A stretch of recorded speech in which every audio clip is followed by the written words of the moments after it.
All right, y'all, let's get it. About to start it up right now. Let's go. Let's go. This one's going to be the Georgia versus Michigan game. This is the double header of the college games. Let me turn the camera back on. So, hold on.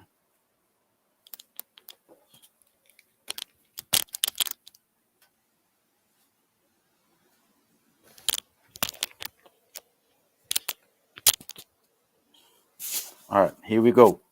Let's get it, y'all. Let's get it. We're about to get it. It's Georgia, Michigan. Woo! Just had a good one with that Bama Cincinnati. It was a blowout, but it was a very, very fun chat. So here we go. We're streaming on YouTube, Twitch, and Twitter. For anyone who wants to share, about to get this game started right now. Let's go. Let's get it. Waiting for the gonna see if I'm pulling it up a different way. I'm gonna try to see if I could pull it up on my phone. I had it before on the computer and then on the TV, but I'm waiting to see if I could actually get it on my phone. Sometimes it's a little bit better there. And I had to change the background. You feel me? The background that I had before was legit. We had a nice little black background. I switched it up to the blue background. For those of you that guys, excuse me, for those of you guys that are Michigan fans, I guess you'll appreciate the blue. You feel me? Just created that background real quick. So here we go.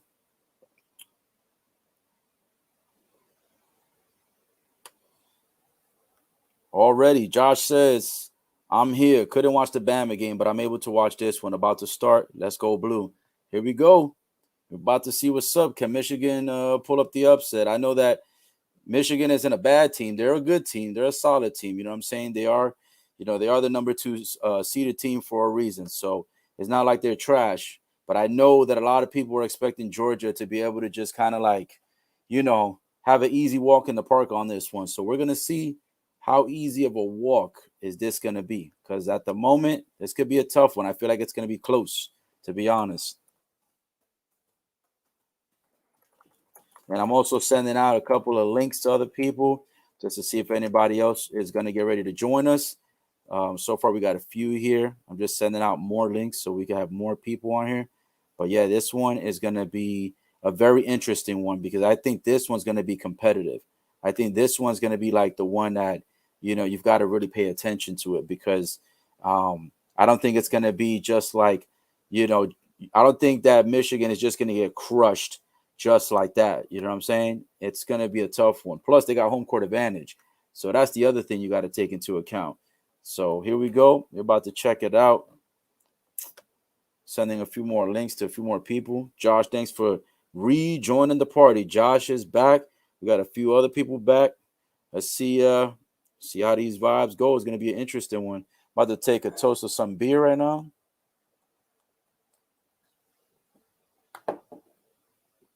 Woo! This one should be a doozy. This is going to be real interesting. I like this matchup a little bit better as far as like competitive nature because I just had that feeling Cincinnati just wasn't going to do anything. And obviously they didn't show up. That was a terrible, terrible game. You already know. You already know, my friends. We're gonna go ahead and have this New Year's Eve party right here. College football, man. Some people are out, at the bar, some at the club, some are having house parties, some are staying home. I'm kind of happy to be home for this one, to be honest, because every year I tend to travel a lot, man. I'll travel like out of state. I'll travel to different cities. I'll travel here and there, and I'll just be so exhausted. I'm not gonna lie. I do like to travel and see people. It's fun. Sometimes though, you just want to have one of them days, man, where you just chilling and you just, maxing and relaxing in your own place and in your own bed. And I like the opportunity that like once I'm done vibing and having some good drinks and some good food, I want to be able to know that I don't have to drive. You know what I'm saying? I could just take a nice shower, you feel me? Freshen up and just get ready to lay in the bed. You feel me? I was gonna try to go out after the game tonight, but I don't know yet if I want to go out. I feel like I just want to kick back. I think I just want to do like a nice laid back chill day. I even worked today. I worked 8 a.m. to 4:30 p.m. So, I'm here doing back-to-back live streams because I want to be able to, provide entertainment. And I worked today 8 hours or so. real early in the morning to the afternoon. That's why I missed the first quarter of that Bama game.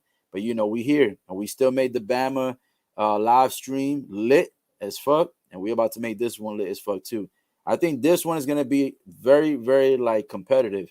So I think there's gonna be a lot of back and forth with the scores. I don't think this is just gonna be like a 27-6 blowout like the other stream. So and it's gonna get interesting, my friend, because Josh, new follower to the channel, and it's gonna be very interesting to see how this plays out for you. I know you said your wife is a big time Michigan fan, so I know she's gonna be rooting hard, my friends. Let's see how this goes. It's gonna be a good one. Hopefully, she's gonna be happy by the end of the night. We'll see. Right now, score is 0-0. Georgia's got the football. First and 10 on the Michigan 20, 13 minutes and 6 seconds to go. And at the moment right now, Georgia has good possibility to be able to score. We'll see how this one plays out. Right now, it looks like Georgia is going to be the first one to potentially put something on the scoreboard, but we will see. These two teams, pretty competitive teams. You've got a number 2 seed Michigan, number 3 Georgia. I should say a number 2 ranked Michigan and number 2 ranked Georgia, both with the same overall record, 12-1. I don't think that either team is a fluke on this one. I think Cincinnati was a bit of a fluke in my opinion. So I know a lot of people said that Cincinnati's probably, actually pretty good. I don't know. I just kind of saw the blowout from the beginning. Now, for Georgia and Michigan, I don't see this being a blowout. I see this being like excellent competition. Josh says he's be right back. No problem, my friend. Go ahead and do what you got to do. Get set up, get ready. And this game's on the way. First quarter is already started. And already it's about 2 minutes and 50 seconds gone off the clock. So at the moment, 12 minutes and 10 seconds remaining in the first quarter. And right now it is 3rd and 1, and Michigan is on the 11-yard line. So this game is already picking up from the very beginning. Georgia is not looking to waste any time. Georgia is right there. Georgia is ready to score. So it looks like they may get first blood, but we'll see. We'll see if Michigan defense holds up. It looks like it could be promising. So 3rd and 1, Michigan is on the 11-yard line. Georgia is on the 11-yard line on the Michigan side. And right now, we're waiting to see if Georgia is going to go ahead and be able to score a touchdown, or if Michigan's defense is going to hold up and be able to just hold them to 3. It is really close. 3rd and 1 right now on the Michigan 11. Georgia with the football. This should be a very good tight game. The spread right now is -7.5 in this game. I'm not sure if that's gonna actually factor in. Honestly, I think that this game is most likely going to end up being like a 3-point or a 6-point game. That's what I think personally. Trying to see if I don't know why the camera all of a sudden now is like it's having trouble focusing. It's so weird. It wasn't having this trouble before. You know what I'm saying? Now it is. Okay, boom. There it is. Now we're looking sexy. You feel me? Got to keep it sexy always. All right, so here we go. Let me put this like this. All right, 11 minutes, 29 seconds to go. And Georgia still has not scored, but they are in the red zone for Michigan. They are in the red zone, so they may be able to get it.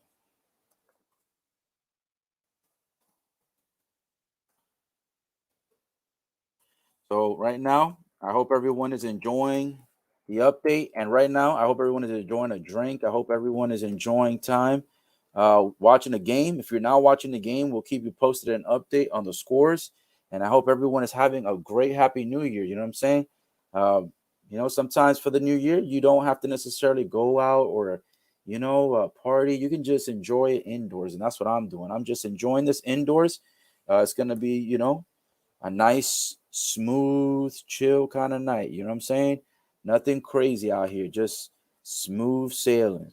So right now, let me get another toast of this beer. Score has not changed yet, so right now Georgia might be looking to I don't know, to a field goal.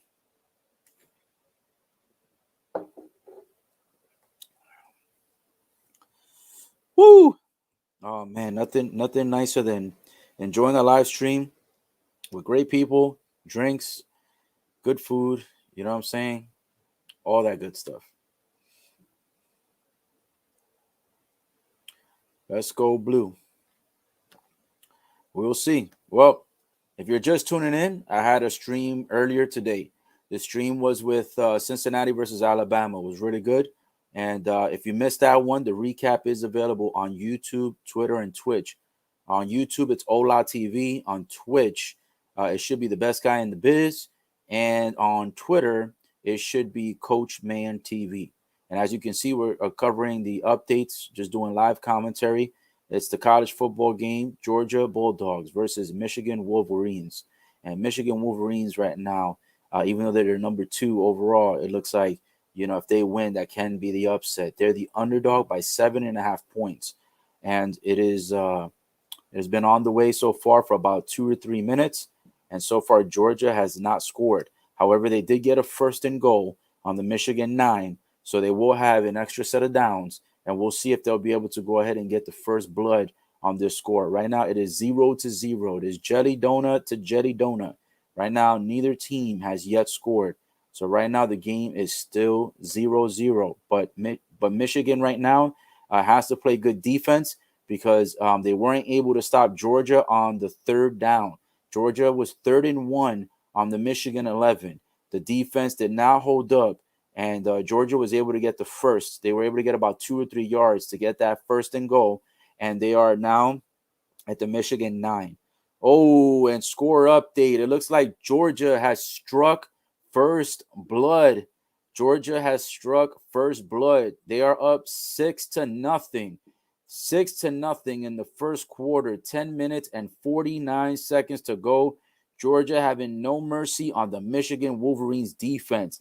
At the moment right now, it looks like Georgia is in the lead in the first 4 minutes and 11 seconds of the game.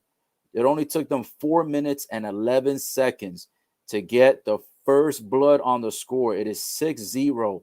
Georgia on the early path to destruction. Michigan right now, their defense just could not hold up. Had Michigan held them up on 3rd and 1, Georgia would have been stuck to just 3 points. Unfortunately, Michigan's defense cannot hold up. Georgia got the first and goal. Then they got the touchdown. And now they got the 1-point field goal. It is good. Georgia 7-0. And it is 10 minutes and 49 seconds remaining in the first quarter. Oh, my goodness. Already, Georgia striking first blood. I really think that this rematch is going to happen. I think we're going to have the rematch that I've been hoping for, Georgia and Alabama. So far, Alabama, they did their part. They killed Cincinnati, crushed them 27-6, a 21-point absolute melee attack. Unbelievable game. Cincinnati never had a chance. They tried their best. Unfortunately, their defense could not hold up for much longer, and their offense did absolutely nothing in that game. They only got 3 points in the first half and then 3 points in the third quarter. So the last game we covered, it ended 27-6 with Bama getting to the championship. And now we're covering the next and final game, the doubleheader. Michigan and Georgia. The winner of this game will face Alabama. If you missed it, Alabama is going to the championship. They crushed Cincinnati. So now we've got to see who the contender is. So far, Georgia is up 7-0 in a very early start of the game to score. They took 4 minutes and 10 seconds off the clock. A pretty good, decent amount of time of possession. Remaining 10 minutes and 49 seconds in that first quarter. And they struck first blood. They will not be denied, and they were not held to just a 3-point field goal. They went for the touchdown and got it. So right now, this is going to be tough. Michigan has 1st and 10 on their own 25. Let's see if Michigan can respond to this quick score by Georgia. Georgia's already up by a touchdown. Can Michigan go ahead and retaliate? Can they go ahead and reciprocate? Can they go ahead and return the favor? Do you guys think Michigan is going to score on this drive? I guess we will see. Here we go. Right now, Michigan is down. Early start to the game, and it's already 7-0 by Georgia. Let's see what Michigan is going to do on this one. Looks like Michigan has a penalty. That's going to be 1st and 15. Michigan will move back 5 yards. And instead of being on their 25, they're moving back to the 20-yard line. So right now, not a good start for this drive. But Michigan, we won't count you out. It's only the first quarter. I know Georgia has gotten a big time early lead. And yeah, I think the way for Michigan to win this one is they got to make sure penalties are low. So right now they already have one penalty on this first drive right here. They need to make sure that they don't get, a whole load of penalties, because in college football, a penalty could be the difference between a 3-point game, a touchdown, a field goal, etc. So as long as Michigan can keep the penalties low and not get any turnover on downs, I think they should be able to be competitive in this game, even though Georgia struck first blood. Michigan right now has a 1st and 10 on their own 38. So they are moving the football. Let's see how quickly they can get over to the red zone. Right now, Georgia's up 7-0. Let's see. Here we go. Michigan right now, 1st and 10 on their own 38. They've got the first down. Let's see if they can go ahead and get it past that 50-yard line. Right now, if I were them, man, I'm going for big-time passes. I wouldn't waste too much time on the rush. I would confuse Georgia's defense, of course, and mix it up, Do like one rush, two pass, one rush, two pass, kind of mix it up a little bit. But for sure, they've got to get a quick score on this drive. Whatever they do, they cannot give the football back to Georgia, and allow them to just get that 7 and not do anything about it. Right now, Michigan, big-time play. It looks like they are getting their first down over to the Georgia 47. So they are now in Georgia territory. They have officially broken to Georgia territory. They did pass the 50-yard line. So here we go, Michigan, looking to make a threat to the score, possibly tie the game, or at bare minimum, at least get a 3-point field goal. Michigan, here we go. It is 2nd and 7 on the Georgia 44. Michigan was able to get 3 yards on the current play. Right now, it looks like this could be a tight one. I'm telling you, I think this game is going to be a 3-point deficit. I think whoever wins is going to be by 3 points. I don't think this is going to be one of those games where one team gets blown out. I do think it's going to be a high-scoring game. I think they will be scoring a high. I think it's going to be like both teams will probably get 30, 40 points apiece for sure. And I think it's going to be a 3-point. It's going to be a game won by 3 points. Right now, Michigan has the ball. It looks like they moved it to the Georgia 41. It is 3rd and 4. So Michigan right now has not gotten into the red zone. And at the moment, the Wolverines are looking to see if they can get a first down. If they do, they can continue to push the drive and potentially get ready to score a touchdown. If they do not, then they may have to settle for a field goal, depending on if they're within field goal range. It looks like Michigan right now, 4th and 4 on the Georgia 41, and it doesn't look like they really did much on that last down. Potentially, this may be a punt. I don't think this is going to be enough for a field goal. So I think they're going to have to kick that ball back to Georgia. Oof, man. Drive started off pretty good. They got a penalty, but now they've been stopped on the 3rd and 4. So now it looks like Georgia may potentially be taking over again. If Georgia scores another touchdown in the first quarter, it's going to be slim pickings. I know I said it's a tight game. I'm hoping Michigan keeps it close and makes it competitive.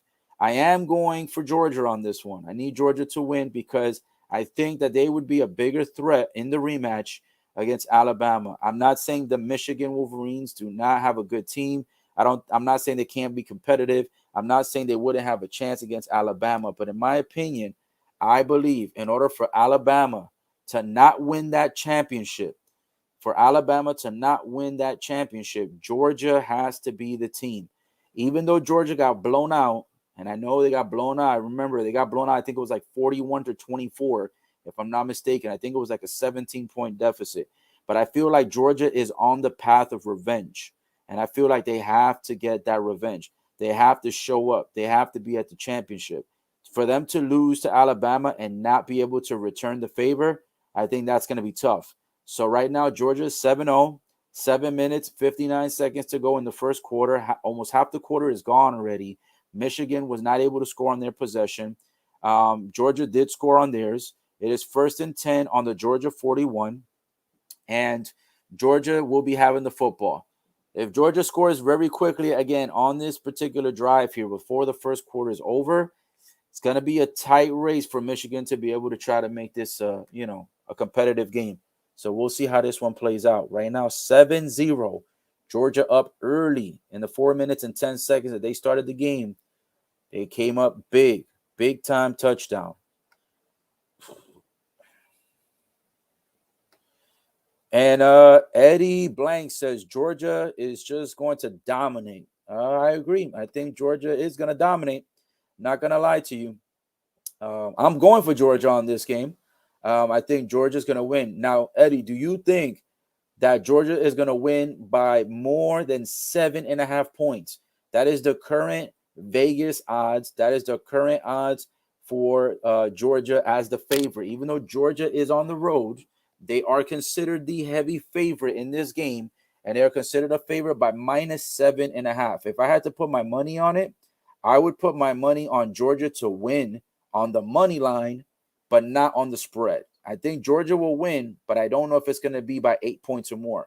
So in order for that spread to cover, Georgia has to win by 8 points or more. I don't know if they're going to do that. Not saying that they can't. I don't see it, though. I think money line will cover for Georgia, but I think the point spread will be covered by Michigan. I think Michigan, if they lose, they will lose within 7 points. So Georgia for the win on the money line, but Michigan for the point spread. That's what I believe is going to happen. We'll see how that works out. But Eddie says Georgia is going to dominate. So far, they have. They scored the big time 7 points very early in the game. Michigan didn't do jack shit after that, so their offense didn't come up. Georgia's defense came up strong, and if Georgia can hold that up, I think they're going to go in pretty confident to play Alabama in the championship game. So I think it's going to be a good one. So we'll see. I think based on Georgia's performance tonight will determine what's going to happen against Alabama. So if they come up big and they win and they actually cover that 7.5 point spread and they cover it by a decent margin, that means that they're out looking for blood, and they're going to definitely show up, and they're definitely going to go after Alabama and make them pay for that blowout earlier in the season. So here we go. Right now, score still has not changed. Right now, nothing has changed at the moment with the updates. Let me go ahead and check my phone really quick just to make sure. If any of you guys need any links or anything like that, I can go ahead and send it to you.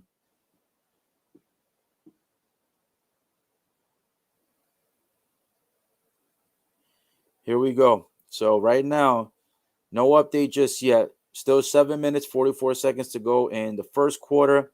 Georgia up 7-0. No threat yet to the score. No movement really by Georgia at this moment. So at this point in time right now, not much action just yet. But I think Georgia's going to score again on this quarter. I think they're going to get another 7.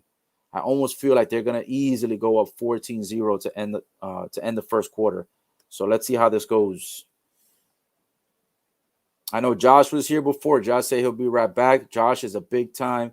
I should say his wife is a big time Michigan fan. So his side is going to be cheering on the blue, and we'll see how that rolls out. So right now they are in Michigan. They are representing. Ooh, right now, update. 1st and 10 at the Michigan 29. Georgia is looking to threaten the score again with 6 minutes and 36 seconds remaining in the first quarter. Unfreaking believable. Right now, Georgia is dominating. Ooh, 2nd and 3rd on the Michigan 22. Georgia is literally on the bloodline of the red zone. They are 2 yards away from the red zone. They can smell it. They can taste it.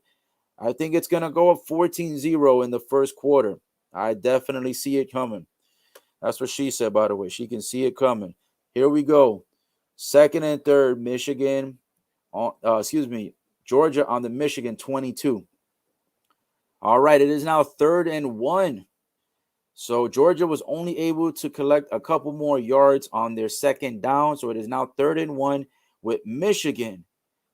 Michigan looking like they may potentially go down 14-0. A lot of clock is being used up by Georgia. So that's another thing to take into account. When you're playing a big-time team like this and you allow them not only to score, but you allow them to have a lot of time of possession. I noticed that a lot of these teams are becoming better and more strategic on the offense, where they not only score, but they also burn a lot of that clock.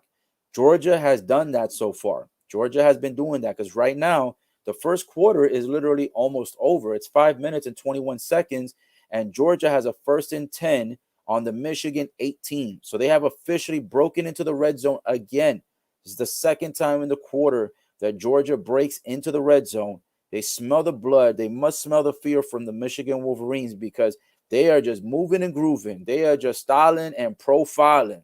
They are just having their way right now with the Michigan defense. The Michigan defense has not shown up so far. It could be a potential 14-0 by the end of the first quarter. I can sense it. I think it's going to be 14-0 very early. 1st and 10 on the Michigan 18. 1st and 10. This is going to be crazy right now. If they go up 14-0 in the first quarter at the Orange Bowl, like, this is crazy. This is not like, oh my goodness, this is crazy. Literally, when I was about to finish my sentence, Georgia goes and scores. They had 1st-and-goal on the Michigan 18. They make big time play and they go and they get another touchdown. Holy crap, dude. The game has already just started. It's only the first quarter, and they get the field goal for the 1-pointer. It is good. Jesus Christ. Georgia is up 14-0. This has become a travesty in the first quarter. The first quarter. Damn, this is crazy. Georgia is on a mission. Georgia is trying to make sure, for one, that no one stands in their way for them to get that revenge against Alabama. The second thing is that Georgia right now looks like they are just unstoppable. That loss that they had to Alabama must have woke their asses up. That must have killed them. If I'm not mistaken, that was at the SEC championship, right? If I'm not mistaken, correct me if I'm wrong. But that must have really burnt a hole into Georgia. I know for me, when I watched that game, the Georgia fans look heartbroken. The Georgia fans look disappointed. Some of them were in tears. Some were pulling their hair out. The Georgia players, the football players themselves, were absolutely devastated to that loss to Alabama. It was a huge, big-time loss. They thought they had that victory in the bag. They did terrible mistakes.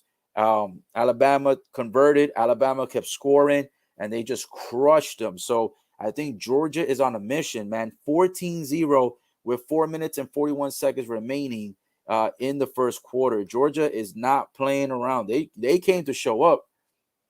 They showed up. They knew what the assignment was. They knew who they were playing, and they're here. They're not fucking around. They came to show up. Eddie right now is on point. He did say Georgia's going to dominate. I agreed. And right now, guys, score update 14-0. This has been a devastating start for Michigan at the moment.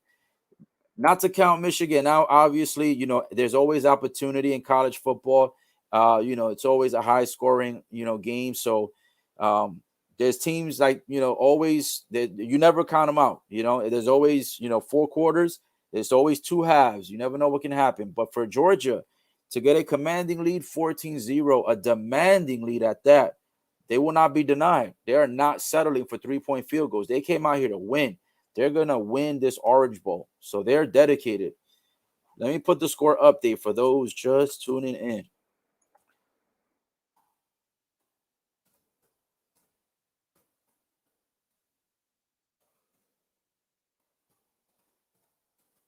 This is crazy. I can't believe that, the game has actually started with just pure dominance.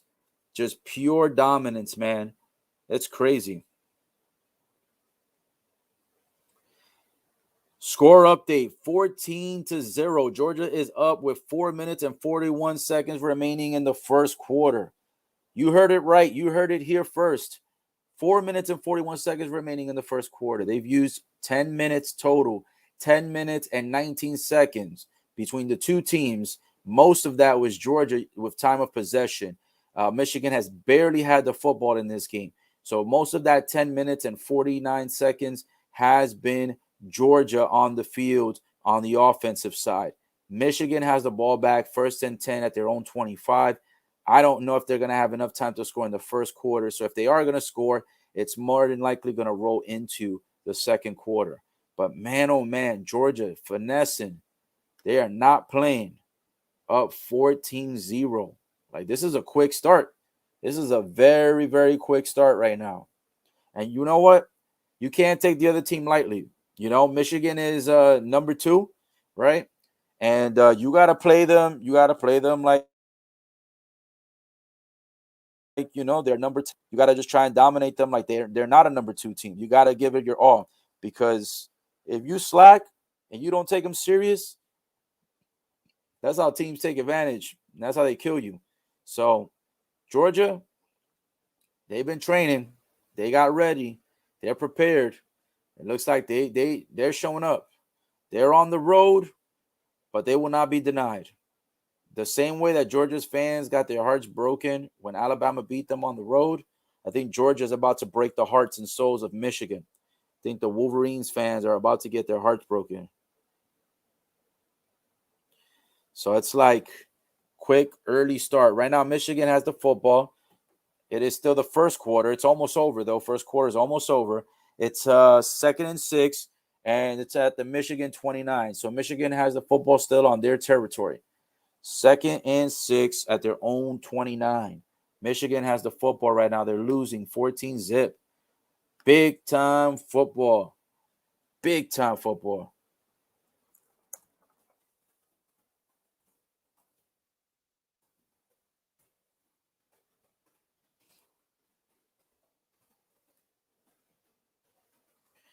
Yes, yes, yes. Big time score update. 14-0, man. 14-0. Right now, Michigan moving the football again, but very slowly. It's 3rd and 5th on their own 30. So they're moving the football, but they're moving it slow. They're not getting a lot of yards. There's 3 minutes and 18 seconds to go. So Michigan is using time, but they're not using the time effectively. Their time of possession, they're not gaining a whole lot of yards. So it's like, if you use up a lot of clock, it's good if you score. But if you use up a lot of clock and you get no points out of it, I mean, that pretty much, is going to shoot you in the foot. So they were able to get the first now. So they're 1st and 10 at the Michigan 36. So let's see if Michigan can make this comeback, because, man, they're down 14-0, a complete domination by Georgia to start off this game. It has been an absolute dominance at the moment. So here we go. 2 minutes, 35 seconds remaining. It looks like it's a 2nd and 16 at the Michigan 30. It looks like they lost 6 yards. Oh, man. Woo! Michigan, what are you doing? Team Blue, I don't know what's going on, but Team Blue is slacking right now. Team Blue is not getting it done. Michigan right now, bro, they're losing 14-0, and they are only at their own 30 on a 2nd and 16. They were just 1st and 10. They just lost 6 yards. 2 minutes and 5 seconds to go in the first quarter, man. The time is ticking very quickly, and Michigan is not making any big-time moves. They've got to get it going. It's a lot of clock being used up and not a whole lot of yards being gained.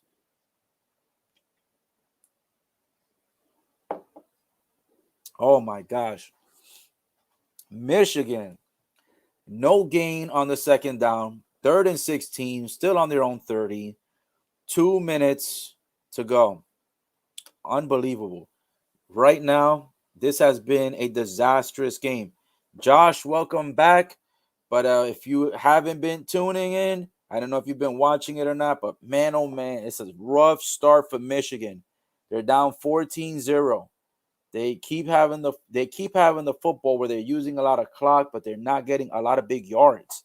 So right now, Michigan has got to pick it up. 3rd and 16 on the Michigan 30 with 1 minute and 50 seconds to go. Michigan down 14-0. If they don't get something big here, they're going to give the ball right back to Georgia with enough time for Georgia to potentially score again in the first quarter. So Michigan, oh Michigan, you're going to have to wake up, get up, slap yourself up, smack yourself up, do something. Oh, it looks like Michigan, nothing good on the 3rd down. Oh, my goodness. Michigan, what is going on with the offense? It is 4th and 18 on Michigan's own 28. Jeez, what is going on with the team blue? What is going on? What is going on? My oh my. Sheesh. Can't believe it. And we have Eric back. Eric says, "What's up? What up, bro?" Josh is back, of course, says he had to get his 3-year-old into bed. No doubt, no doubt. Got to get the kids to sleep so you can enjoy this college football. Josh says, "Thanks for the update." Hey, no problem, no problem. Good thing, that I'm live streaming so that you can be able to stay up to date with this so you know what's going on. You were able to take some time, to go put the baby to sleep, or put your 3-year-old to sleep, I should say, and you get the update. So this is what happened, Josh. Since you were gone, I'm going to go ahead and tell you what's going on. So Michigan, they had the football. No, excuse me. I think Georgia had the football first. Georgia used up about 4 minutes and 10 seconds in the first quarter to go ahead and start it off. They got the first six points for the touchdown, and the 1-point field goal was good. So they went up 7-0. At that point, the ball was then kicked off to Michigan. Michigan looked like they were going to threaten the score. They tried to move it up, didn't get anything, so they had to give the ball away back to Georgia. Georgia gets the ball back and scores another touchdown to put it 14-0. And then now when you just came back, Michigan had the football. Michigan didn't do anything on the drive again.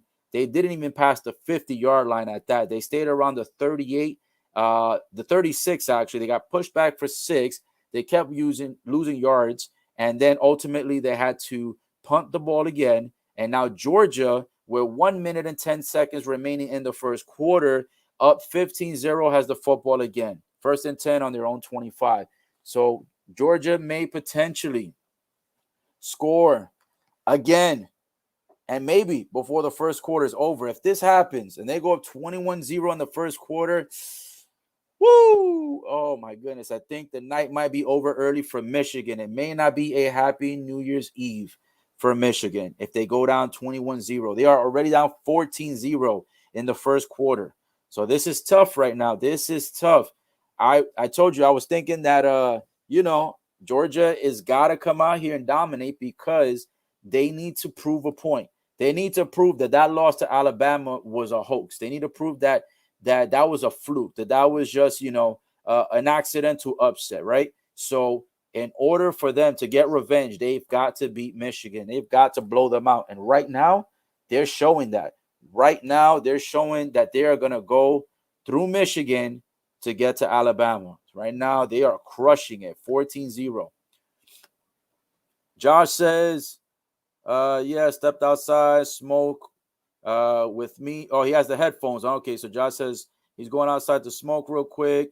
He's got the headphones on, which is great. And he says, thanks for the step-by-step. Really, really helps. You're a lifesaver, bro. Definitely, most definitely. Of course, you got it, brother. Right now, it's 58 seconds to go in the first quarter. Georgia is still up 14-0. Georgia has not made too much movement at the moment. It doesn't look like they've even made any movement. They're still near that 25. Right now, the first quarter, they might end up just winding the time down. They might do one more play and maybe just let the clock run out and go into the second quarter. But man, oh man, Michigan, man, not converting on those previous drives and not even getting in the red zone. They didn't even get close to the red zone on those previous drives, which is pretty sad at the moment. So, Michigan has got to pick it up. They've got to hold up. This defense has got to hold up on this drive, because if Alabama goes up 21-0 this quickly, that's almost like all she wrote. That may be game over at that point. Of course, there's still going to be, 3 more quarters, but I wouldn't want to be on a team that's losing 21-0. You know what I'm saying? That's pretty fucked up, and it's New Year's Eve. I know that they're not going to have much to celebrate if they lose the game by that much. If you lose, at least let's get a respectable loss. Right now, Georgia, they're 3rd and 6.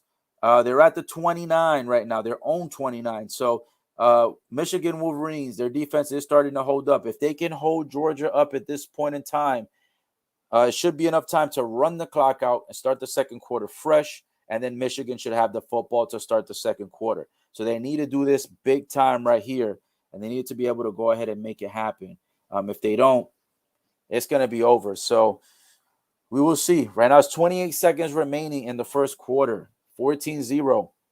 Right now, Georgia looking to see if they can make another threat and put another set of points on there before the clock expires. I don't think there's enough time for them to score, but you never know. Georgia is moving. They've been moving the ball faster and faster every drive.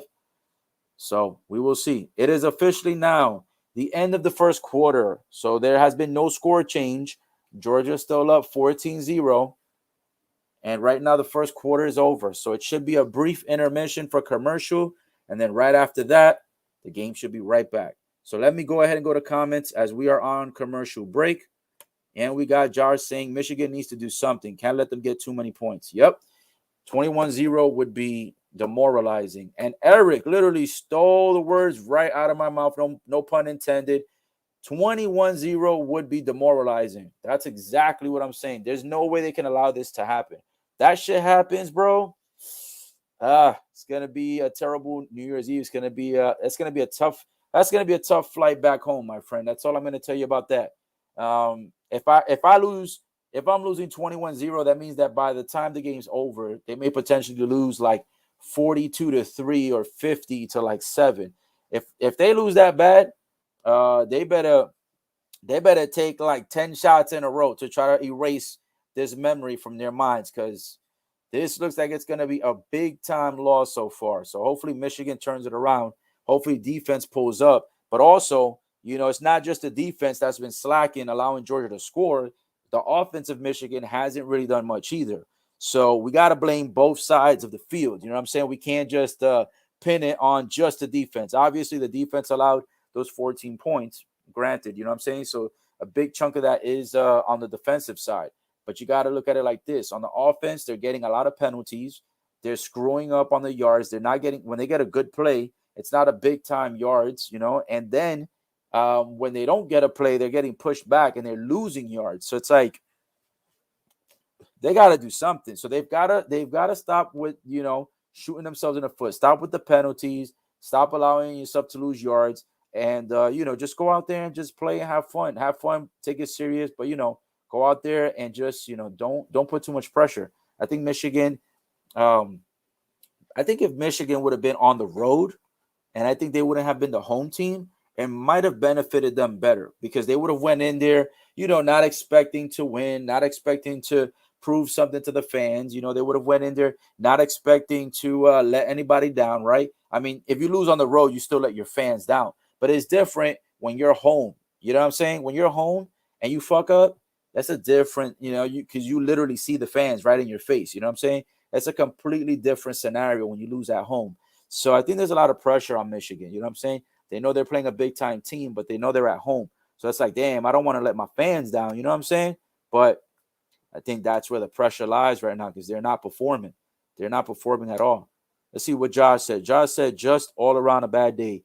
You hear about Betty White, so sad. Yep. Well, we will see. Right now, there's still 3 quarters. I'm not gonna just say I'm not just gonna kick I'm not gonna kick Michigan out of it just yet, but still. Speaking of Betty White, I honestly did not know that she had passed away. That's actually new information to me. Holy crap. When I read it, it's like I read what you said, but I wasn't like, it didn't register. It didn't click for me right away. You know what I'm saying? Yeah, guys. I know that's not college related, but I'm talking about anything here. I don't care if it's college related or not. But yeah, it seems like Betty White was reportedly passed away 4 or 5 hours ago. Actually, I'm Googling right now to see when she passed, and it looks like Betty White, at the age of 99, she has passed away today, about 4 or 5 hours ago. So it's pretty sad. Obviously, I know I'm changing the subject here, but that's kind of sad that Betty White passed away today. She passed away on New Year's Eve. I don't know if you guys remember this, but for any of you who used to watch The Fresh Prince with Will Smith, what's his name? Uncle Phil. Uncle Phil passed away, I believe, when he was 65 years old, and he passed away, I believe it was on New Year's Day, January 1. So, yeah, that kind of sucks, bro. Like, somebody passing away on a holiday. That's just crazy. Um, Uncle Phil, man, Uncle Phil. It brings me back to when Uncle Phil passed away. Uncle Phil passed away New Year's Day. You know what it is, bro, to be partying with your family and friends for New Year's Eve, and then you just like pass away on the day of the holiday. I mean, obviously, somebody passing away, it's gonna be sad regardless when they pass away, but it's kind of sucks when they pass away literally on the holiday. So shout out to Betty White. Sorry for the loss of her. She passed away at the age of 99 today. It's been reported about 4 or 5 hours ago that she passed away. So, yeah, she was close to 100 years old. She would have been 100 on January 17th. So that's pretty sad. So, yeah, thanks for that shout out because I didn't even know that happened. So that's crazy. That's it's just weird news, man, on New Year's Eve. That's kind of sad. I feel bad for her family. Josh says, well, it's being played in Miami, so really Georgia has home field advantage. Oh, they're playing in Miami? I didn't realize that. I didn't know that they were playing. I didn't realize where the stadium was. Um, Josh also says she would have been at 100 at January 17. Yep, I just Googled that too. So, yeah, it would have been January 17.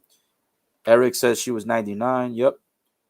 Josh says, yeah, that's a sad day too. And then Eric says, so in a week, we lost John Madden and Betty White. Yep, that's right, guys. I forgot about that too. I posted it on Snapchat and Instagram. John Madden, football icon, commentary, um, passed away. He passed away as well. I don't know if you guys, for those tuning in, I don't know if everybody knew that John Madden did pass away recently as well. So we lost John Madden and we lost Betty White. I know the football followers, fans, commentators, icons, legends, all probably felt heartbroken for John Madden. Great commentator. Also, all the football games that were created by John Madden, or at least inspired and created with John Madden. I don't know if they're going to continue that series anymore. You know what I'm saying? Um, Hopefully they continue to do it in his honor. They'll continue the John Madden games. But it's crazy. Two people, two icons in their own respective careers in different paths. One is an actress and one is a commentator and a legend in the football world and in the video game world. And he's gone away. So sorry to the loss of both of those families. It's been a pretty sad week with those two big time news feeds right there. Josh says, right, Eric, it's fucking rough. Eric says, it hits harder on holidays, either on it or really close to it. I lost my grandpa 4 days before Christmas. Well, Eric, sorry for the loss, of course.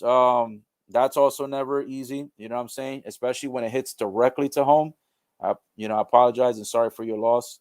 Obviously, again, like I said, losing a family member is always tough. But when you lose them near the holidays, that's when it feels a little bit more emotional because obviously, you want to share the memories and the times with them, and then, they're gone. So it kind of sucks a little bit more when it's during the holidays. So shout out to my boy Eric. Hopefully, your family obviously got through those times, those tough times. Obviously, the pain will never go away, but hopefully with time, you guys will, just remember the good stuff, and hopefully that'll go. Yeah, at least the bad will go away. The void never goes away, but hopefully some of the pain and suffering goes away, at least with time. Eric says devs hit hard on the holidays. And Josh says, yeah, they do. But for a more positive note, Betty is with the rest of the Golden Girls now. So RIP to her and the rest of the old gals. So, yep, they'll be reunited. And then John Madden, Eric says, John Madden should be on the cover of the next Madden game. So, ironically, right, for those that forgot, because even sometimes I forget, sometimes until you look back, right, you sometimes forget certain things. And John Madden games actually started with Madden on the covers. They didn't have anybody else on the covers. They didn't have celebrities. They didn't have, NFL players, coaches, none of that stuff, right? Over time, they started having whoever was like the MVP of the previous season, or whoever they thought was the most valuable player. Like as far as even if they didn't get the MVP, but they played, I guess, the best season, right, compared to everybody else, they would put them on there. So they switched from having Madden on every cover to, putting either the best NFL player or the MVPs and shit like that. So yeah, I agree with this. What Eric's saying, John Madden should be on the cover of the next Madden. If anything, they should put him on the next 5 covers. You know what I'm saying? Just to kind of bring back that refreshing, old school. You know what I'm saying? Like just the classic. You know, the nostalgia. Just bring it back to what it was. It used to be Madden all the time on the cover. It didn't matter who was the best MVP, who was the best player. It didn't matter. It was always Madden on the cover of the Madden game. So, bring it back. Bring it back for a couple years. And then, if they want to switch it back to the best player, they can do that. But out of respect for Madden, if they continue the series for the football games, bring them back. Eric says they definitely will keep making the Madden games. Hopefully they will. I know a lot of my cousins love the Madden games, so hopefully they continue that. Josh says my condolences to Eric. So Eric, Josh gives you a shout out. His condolences to you for your loss. Eric says it was in 2017, not this year, but still. And yeah, 2017 is not that far out. It's only 4 Christmases ago, so it's not that long ago. And Eric says thanks, with the blessing hands. So guys, let me go ahead and give you a score update. Right now it is Georgia just scored a field goal not too long ago. It was a 3-point field goal, so now Georgia's up 17-0.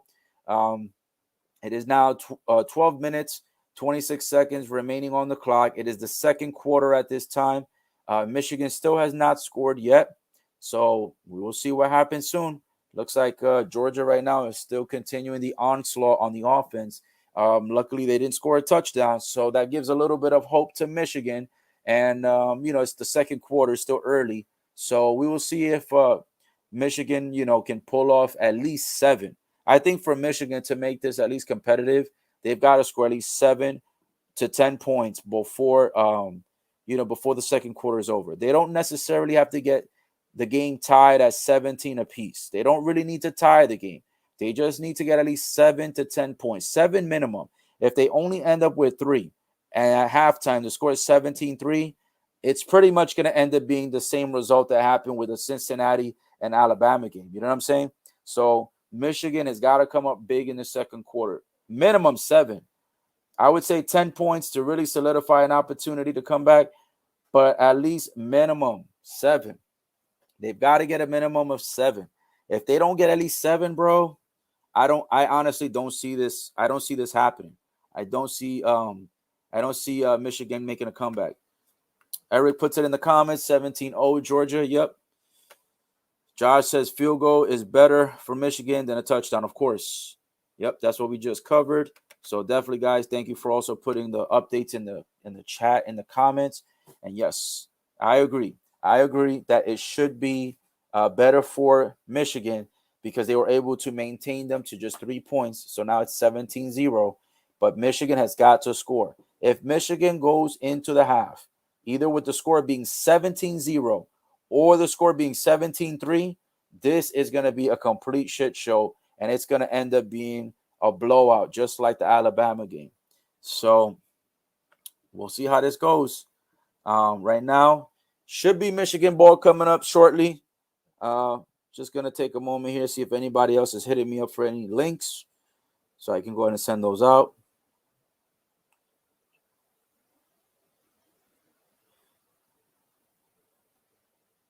Yep. So right now the score is still 17-0. No movement yet. Nothing going on just yet.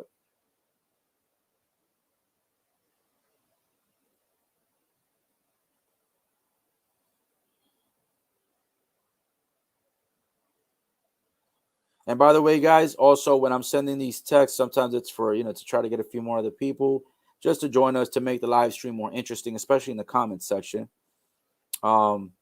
One of my friends was actually texting me right now via Snapchat, and I told him that he was tuning in, and he says he likes the football stuff, and he was saying that maybe we should consider doing one day like a podcast where we have other people on, and I've mentioned that before. Obviously, I did mention that I would like some of you guys eventually to one day be on the channel, either live stream or on a podcast. So if somebody doesn't want to be on a live stream, you guys can maybe get on a podcast with me one day. We'll previously record it and then post it, to YouTube. So that'll be, that'll be a good thing to do. And then of course I'll add the links to like Twitch Twitter, and Facebook so people can watch the recaps of it. But it'll be primarily for YouTube if we do like a previously recorded. Whenever I do the live streams, though, the live streams, I do them on 3 platforms. I do them on YouTube, Twitter, and Twitch. I used to live stream on Facebook, but again, Facebook has all these baby guidelines where they want to put you in jail for either saying this or saying that, or you have this picture or you have that video. So I was just like, man, screw Facebook. And it's ironic because when I first started this live stream, it was on Facebook. So it was Facebook, YouTube, and Twitter. I didn't even have Twitch yet. I didn't even sign up for Twitch yet. I never had a Twitch account. And then as soon as I added Twitch, all of a sudden, Facebook wants to start putting me in jail for like 3 days. So I said, screw it. We're not using Facebook anymore. So there it is. Eric says Michigan has to get something on this drive. Yep, I agree. They sure do. Right now, it is 2nd and 11, guys. 2nd and 11. Michigan has the football. It is on the Michigan 24, so they are in their own territory. It is 2nd and 11. 11 minutes and 28 seconds to go in the second quarter. Right now, Michigan has to go ahead and score 7. 3 will not be enough. I know 3 will add something to the scoreboard for them, but 3 will not be enough. With Georgia having such a huge impact in the first quarter and then still scoring 3 points in the second quarter, you know what I'm saying? Michigan needs 7. They need 7. Obviously, 3 is better than nothing, but they need 7. Right now, Michigan has the ball on their own 34. It is 3rd and 1. They've got to convert. They have got to convert. Here we go. Josh says, keep moving the ball. I agree. Yes, they need a first down, bro. They need a first down. They need to just keep getting first downs, you know?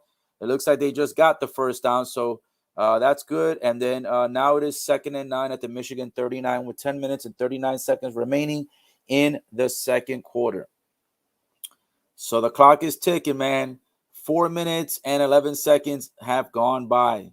So right now, almost a third of the second quarter is gone. There's barely over 10 and a half minutes remaining. Michigan, do not waste time. You've got to make moves. Got to get the 7. Michigan needs that 7. So here we go.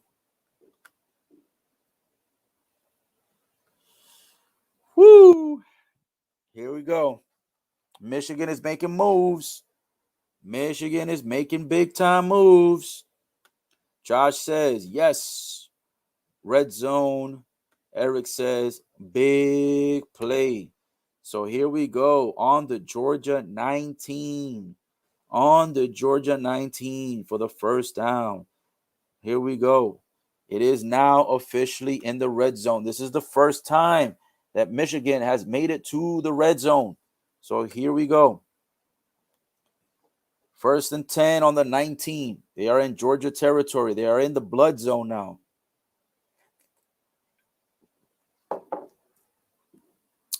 I'm going to tell you this.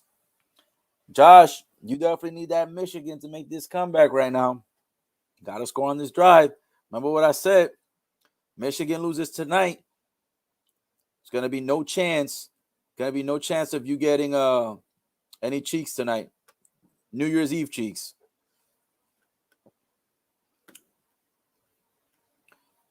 Eric says, you must be late, bro. Yeah, sometimes I'm ahead of it. Sometimes I'm behind. So, yeah, sometimes it lags. My shit, sometimes it goes super fast and it'll be like ahead of everybody by like 30 seconds. And then there's times where like my feed ends up lagging and it'll be behind everyone else's like TV or some shit like that. So, yeah, that happens sometimes. No worries, my friends. No worries. No worries. It's 3rd and 16 on the Georgia 25 with 8 minutes and 37 seconds to go, with Michigan trying to see if they can actually get a touchdown here. So far, nothing good for them so far. They had a loss of yards, and it looks like right now this is critical. This is pivotal right here. 8 minutes and 37 seconds to go on the Georgia 25. If they don't get at least a first down, and if they don't get the opportunity to at least get that 7, it's going to be over, dude. Yep. Josh has a lot riding on this game. He's trying to make sure he's get those New Year's Eve cheeks. You know what I'm saying? Nothing better than having New Year's Eve cheeks. Yes, getting them New Year's Eve cheeks. That's what it's all about. You feel me? So there's a lot riding for Josh, and he is going for Michigan. Wolverines. Ooh, it looks like it is 4th and 9 on the Georgia 18. So it doesn't look like Michigan will be getting a touchdown. So they will have to settle for 3. Yep, looks like it's going to be just 3. 7 minutes and 22 seconds in the second quarter remaining. That's going to be a heartbreaker. I'm not going to lie. That is going to be a heartbreaker. That's going to make it very difficult to make it competitive. And here's the thing. Look at how much time has moved on the clock. The clock is just moving and moving and moving. And it's like, you know, it's only 3 points. Michigan just scored 3. So, guys, score update 17-3. Georgia, of course, still up, but they're up only by 14. But the way that Michigan has been playing, it took them so long just to get that drive, to get to 3 points. They were not able to get the touchdown. So with that being said, this will be a very, very tough game for Michigan to win. Right now, it is already midway through the second quarter, and they're down by 14. So it's not an impossible game, but it is becoming a much more difficult game as that clock continues. Like, it is clocking very quickly. Like, it's crazy because when you watch these games and you don't watch a live stream, it feels like the game takes forever. But then when you're watching the game and you're watching a live stream at the same time, or like me, I'm hosting a live stream, these fucking games they go by in like 2 minutes. It feels like one quarter is 2 minutes. You know what I'm saying? So it's crazy. Josh says, yeah, I do. Got a lot riding on this game. And then he says right after, he says, New Year's Eve's cheeks and birthday cheeks is the most important ones. Yep. Yep. You got to get them birthday cheeks and the New Year's Eve cheeks. Those New Year's cheeks, my friend. That's where it's at. Eric says he's either going to start off the year with a bang or sad and lonely. That's right. You don't want to start January 1st, having to jack the own meat. You know what I'm saying? You want to make sure you can get the cheeks. You want the cheeks right here. So let's go cheeks. Let's go cheeks. Let's go cheeks. Let's go cheeks. So here we go. That's going to be the new chant so that Michigan could win. Let's go cheeks. Josh says, ha, ha, ha. Eric, you got me rolling, bro. And then Eric says, when I say a bang, I mean literally. Yep. We've got to get those New Year's cheeks. Got to get it. Got to get it. Got to get it. You know what I'm saying? You got to chant, let's go cheeks. That's how it goes. Get the chants going. All right, guys. Still midway through the second. No action just yet. 17-3. Michigan just scored not too long ago. They had to settle for a 3-point field goal. So here we go. And Josh says, I'm dead as fuck, bro. Yep. Dead as fuck. You're going to be real dead as fuck if Michigan don't win. You're going to be like, oh, man, they let me down. You know what I'm saying? Eric got the hashtag going. Let's go cheeks. Let's go cheeks. Let's go cheeks. Let's go cheeks. There you go. He got the hashtag ready. Ready. And we got Josh. Let's go cheeks with like 7 exclamation points. Got to get it done. Here we go. Let's see, man. Michigan, they got to pull up.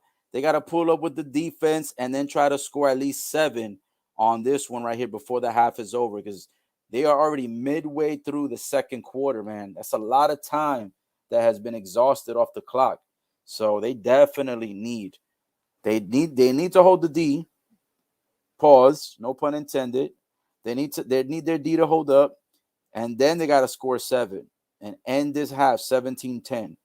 That's the goal right there.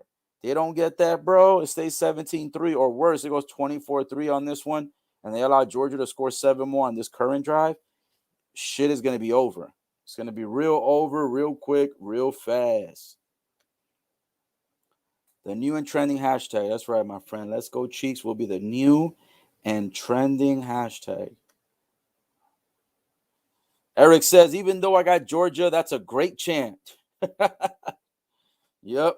And by the way, guys, this video also will be available on recap on YouTube, Twitter, and Twitch once it's done. So I think eventually what I want to do one day is I want to make little clips, like small clips, like 2-minute clips, 3-minute clips of funny stuff, comedy stuff, you know what I'm saying? And one of them is going to be let's go Cheeks, let's go Cheeks, let's go Cheeks, let's go Cheeks. That's going to be a nice little, that'll be a nice little video for maybe like a small little 30-second clip, maybe a small little clip for like, TikTok or something like that. You know what I'm saying? Josh says, my mini-me going to be dead. For reals. It's going to be all the way dead.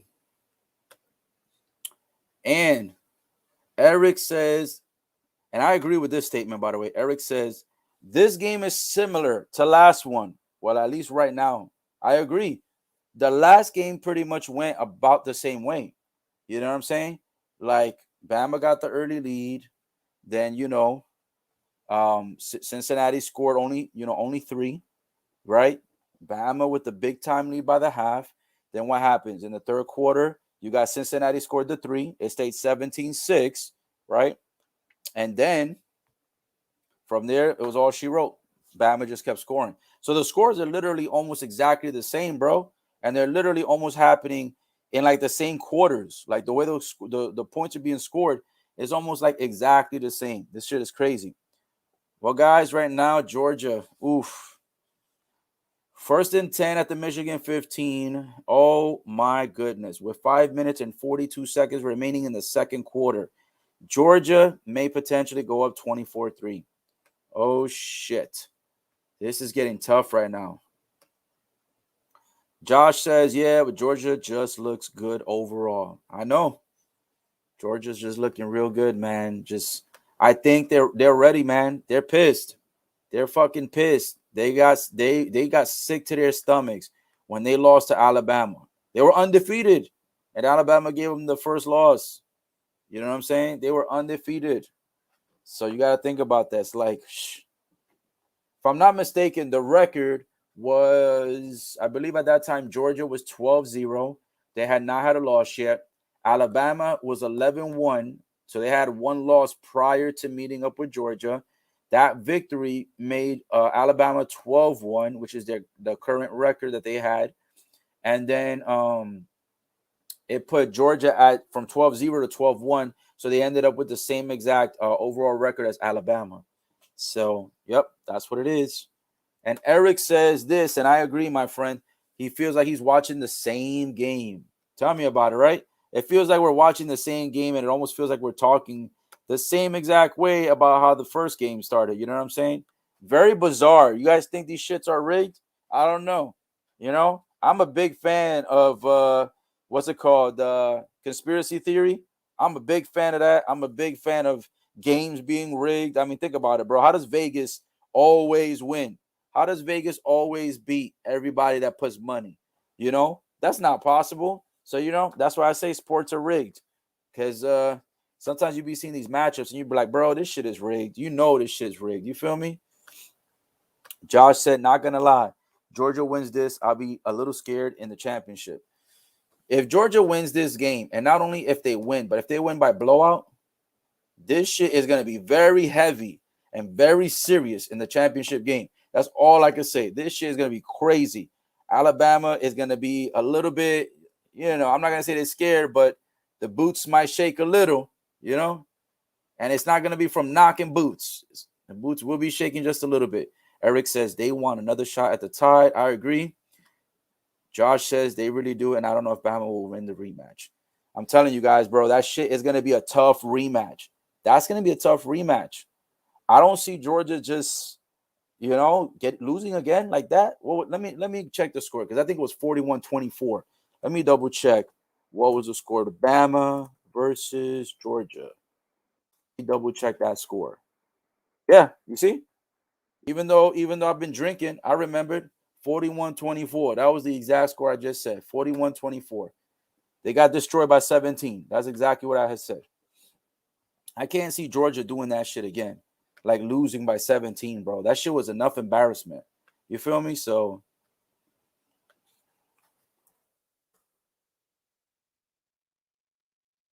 Yep. I think the rematch is gonna be one epic rematch. You know what I think this rematch is gonna be like? For those of you guys who are WWE fans, well, back in the day, it used to be called WWF when the F was still in, and they had the Attitude Era. This shit is gonna be like The Rock versus Stone Cold Part 3, the final chapter. That's what this shit is gonna be. The Rock lost twice to Stone Cold before that. He said, I gotta come to WrestleMania and I gotta do something I've never done before. Came back as Hollywood Rock, one of the greatest rock gimmicks of all time. I think Hollywood Rock is better than every other rendition or version of The Rock. When he came back as Hollywood Rock, he was not fucking around. He came in with that 1 minute and 30-second intro, and nobody knew who the hell this was until the intro kicked off and said, "It's cooking." As soon as it said "it's cooking," everybody knew, oh shit, this is The Rock's entrance. And then when that beat dropped, woof, that was so sexy. I think that's what this is going to be. This is going to be like the equivalency of that rivalry. That Bama Georgia game is going to be fucking intense. That's a WrestleMania pay-per-view right there if I ever seen one. Georgia is not fucking around. Oh, guys, score update. Georgia scores again. Damn, it's 20-3. We're waiting for the 1-point field goal. Oh shit. 3 minutes and 50 seconds remaining in the second quarter. Oh my goodness, dude. Going into the half, down 21-3. Damn, this is gonna be a nightmare in Michigan, dude. If I was a fan, my ass is going home right now. Like, I'm going home right now. I don't care. I don't care if there's 2 more quarters. My ass is going home right now. Like, if I'm down 21-3, son, I'm not staying here to be blown out 45-6 or some shit. I'm going home. I don't care how good Michigan is. My ass will watch the rest of the game at home. I don't care if I pay for front row seats. I might take my ass home right here. 23, guys. Can't believe they actually scored again. They scored another freaking touchdown before the end of the second quarter. And by the way, if the Bulldogs find a way to stop Michigan from scoring, right, on their drive, and not only do they stop them from scoring, right, but if they stop them fast enough with about a minute and a half or 2 minutes remaining, Georgia could potentially go up 28-3 very easily. There's that much clock left where Michigan can like go do their drive, they don't score, and then if they don't score, they end up, you know what I'm saying? Oh, looks like Georgia did not go up. So it looks like my bad, guys. Wrong. I said they scored a touchdown. That was wrong. They scored a field goal. Damn, you know I must be feeling good because I'm over here giving you guys the wrong update. I lied. It was 17-3. They scored a field goal, 3 points. It's 20-3. Sheesh. You know I'm starting to feel good. Botching up the numbers, botching up the score. Let's see what Eric says. He says, sometimes I think football is scripted like pro wrestling. I agree. Josh says Georgia players are going to leave everything on the field in the rematch, even if it means they leave blood, sweat, and tears out there. You know, I agree. Very true.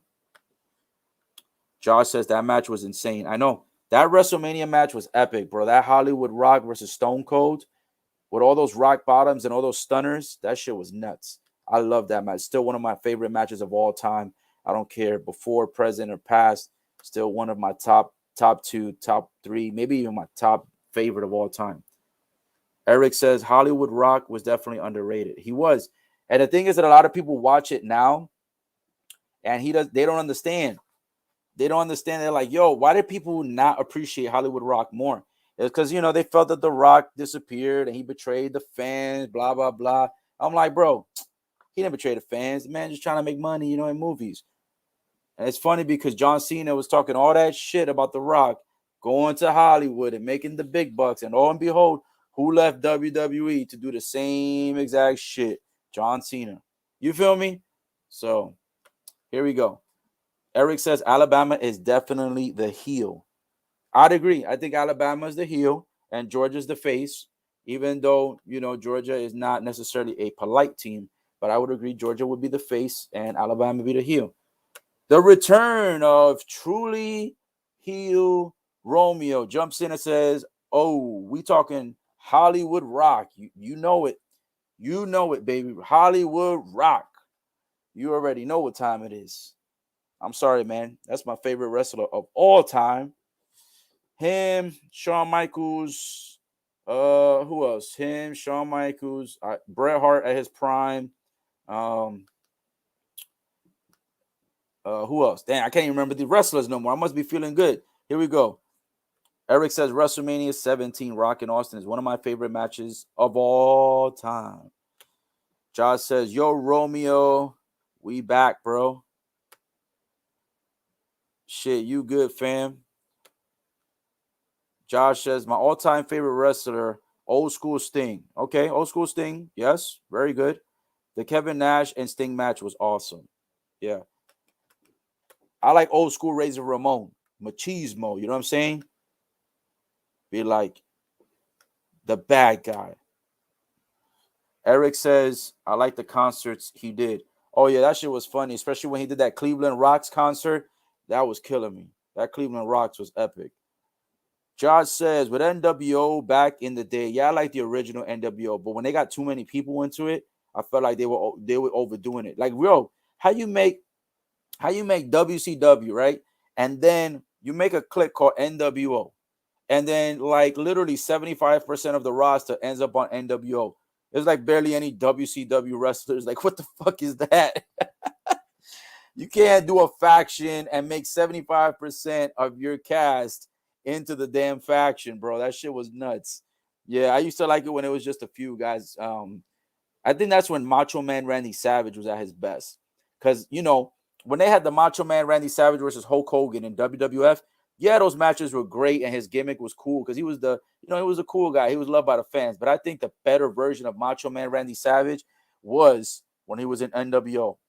And by the way, for those that don't believe the secret of Macho Man Randy Savage, the reason why the WWF didn't respect him was because he was smashing those cheeks. And whose cheeks were those? Stephanie McMahon's. And they won't admit it, but they know that that's the facts. And that's why Macho Man eventually ended up getting the boot from WWF. Truly Heel Romeo says, remember the Rock's concert for Sacramento. Oh, yeah, he was roast. I believe in that concert in Sacramento, he was roasting the shit out of the Sacramento Kings, who I think no longer are called the Sacramento Kings. He was roasting the fuck out of them, saying that I think the LA Lakers were going to be better. He was talking mad shit in that song. So that was funny. Eric says Sting is my favorite wrestler of all time. He is the reason I go into wrestling. Yeah, Sting's I can't deny Sting could be top 5, top 10. Eric says Sting is still kicking ass at 62 in AEW. Speaking of AEW, my friend, truly Heel Romeo is here. And again, he will be casting tomorrow. So, if you like AEW, that is one of the pro wrestling professions. That's one of the pro wrestling companies, I should say, that he covers. So you'll probably like that. He has AEW content on his YouTube channel, so you'll probably like tuning into that. They talk about highlights, results, what they think is going to happen in the future, etc. Eric says, hey, yo. Yes, yo, Eric, you know what's crazy? As soon as I read you put, hey, yo, the way that Razor Ramon used to say that shit, literally, as soon as I posted your comment, I said, let me go check the score. And as soon as I checked the score, my brain said, hey, yo, Georgia just scored again, 27-3. Oh, shit. Dude, they were just up 20-3 like 2 minutes ago. Literally, we were just talking about the score, and now it's 27-3 with 1:38. It was literally just 20-3 with like 3 minutes and like 10 seconds to go. This shit is nuts. Damn, Georgia is stomping a mud hole in their asses and walking it dry right now. 24-point lead at the half, son. Hey, yo, that's a fucking killer score. That score makes you want to go, hey, yo, like Razor Ramon. You feel me? Josh says, I haven't watched wrestling in a bit. I don't watch it that much either. I just every like once every like 6 months, I'll probably watch it. I'll watch spoilers and highlights. The way I usually stay educated on it is sometimes I watch the True Hill Heat channel, or sometimes I watch spoilers on like Snapchat. Snapchat be fucking throwing hundreds of thousands of spoilers. So I usually, since I use Snapchat and Instagram a lot, that's where I get it. I used to use TikTok a lot, not as much, but they throw a lot of spoilers there too. But Eric, oh no, he says touchdown Georgia. I know. Hey yo, they just scored another 7. 27-3, no cheeks tonight. For those of you tuning in late, like Truly Heel Romeo, I don't know if you tuned in earlier, but the chant that I came up with to motivate Michigan and to motivate Josh was "Let's go Cheeks, let's go Cheeks, let's go Cheeks, let's go Cheeks." The reason why we were, I was chanting that was because I told Josh, in order for you to get cheeks tonight for New Year's Eve from your wife, your Michigan team got to win because his wife is a Michigan fan. I'm like, if her team loses, they ain't no cheeks tonight. So we were like, let's go Chiefs. Let's go Chiefs. And then Eric all of a sudden pulled up with the hashtag let's go Chiefs. And then yeah, Josh is like, yo, it's gonna be slim pickings tonight, bro. Slim pickings. Macho definitely smashed Stephanie. You see? And Romeo don't want to believe me on that, but he don't believe me. He says that that's fake news. I'm like, that's not fake news, brother. Think about it, man. Stephanie, not for nothing, but Stephanie's been smoking hot for a while. Like in the beginning, she was just whatever. But bro, once she started like doing her hair right, getting them big titties and just exercising, bro, from there on, from like the invasion, from the years of even before that, when she was dating Test, she looked okay. But then when she betrayed Test and went to Triple H, bro, she was looking sexy every episode. Then when they did the invasion, dude, that bitch was looking fine. She was looking so good every day. So why wouldn't Macho Man smash that? You feel me? Like, think about that. But I think Macho Man smashed her actually when she was younger, if I'm not mistaken. So I think that's why he got the boot. But anyways, Josh says, "Well, guess there's always birthday in August. Woo! August is a long time away, my friend. Long time. Don't love me long time. You know what I'm saying? She's gonna be like, you don't love me long time. Or you gonna say that to her actually. Why you don't love me long time? She's gonna be like, because that Michigan game fucked it all up. Yo, August, that's gonna be a very, very long time, my friend. Josh says he's more into MMA. Yeah, I actually started going more into UFC direction as well. Like, because I kind of like it better. There's more competition. I used to love boxing, and that's why I covered the Jake Paul fight, because even though I'm not a fan of Jake Paul, I'm not a fan of Tyron Woodley, I'm a fan of the sport, and I wanted to give it a chance. Some people say, it might have been rigged. The punch looked pretty solid, but the thing is that Tyron Woodley did look like he knew that the punch was coming. So they're saying that part was scripted or expected. That part was fake. So I don't know.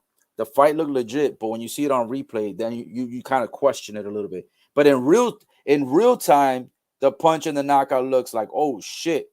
But in slow-mo, it looks a little different. So, you gotta take it with a grain of salt. Josh says no cheeks. Hashtag no cheeks. Eric, you see that? Josh says no cheeks. It doesn't look good, my friends. 27-3, man, with 1 minute and 28 seconds to go. This shit is not looking good for Michigan. Flabbergasted is all I could say, man. This is nuts. Georgia is ready, son. Eric says WWE sucks right now. Not even worth watching. I mainly watch AEW. Yeah, it's true. I kind of watch WWE for certain matches, like maybe like a Legends match at WrestleMania. I don't really watch it like every Monday night, every Thursday or Friday night, whenever it is that they do SmackDown. I don't keep up with it no more. When I was younger, I used to record every episode. VHS. When I say every episode, I mean every episode. I used to record every Sunday Night Heat, every pay-per-view, every Raw, every SmackDown. I used to have 2 boxes full of VHS tapes. If you counted it, it tabulated to almost 800 or almost 1,000 VHS tapes. And I'm not capping.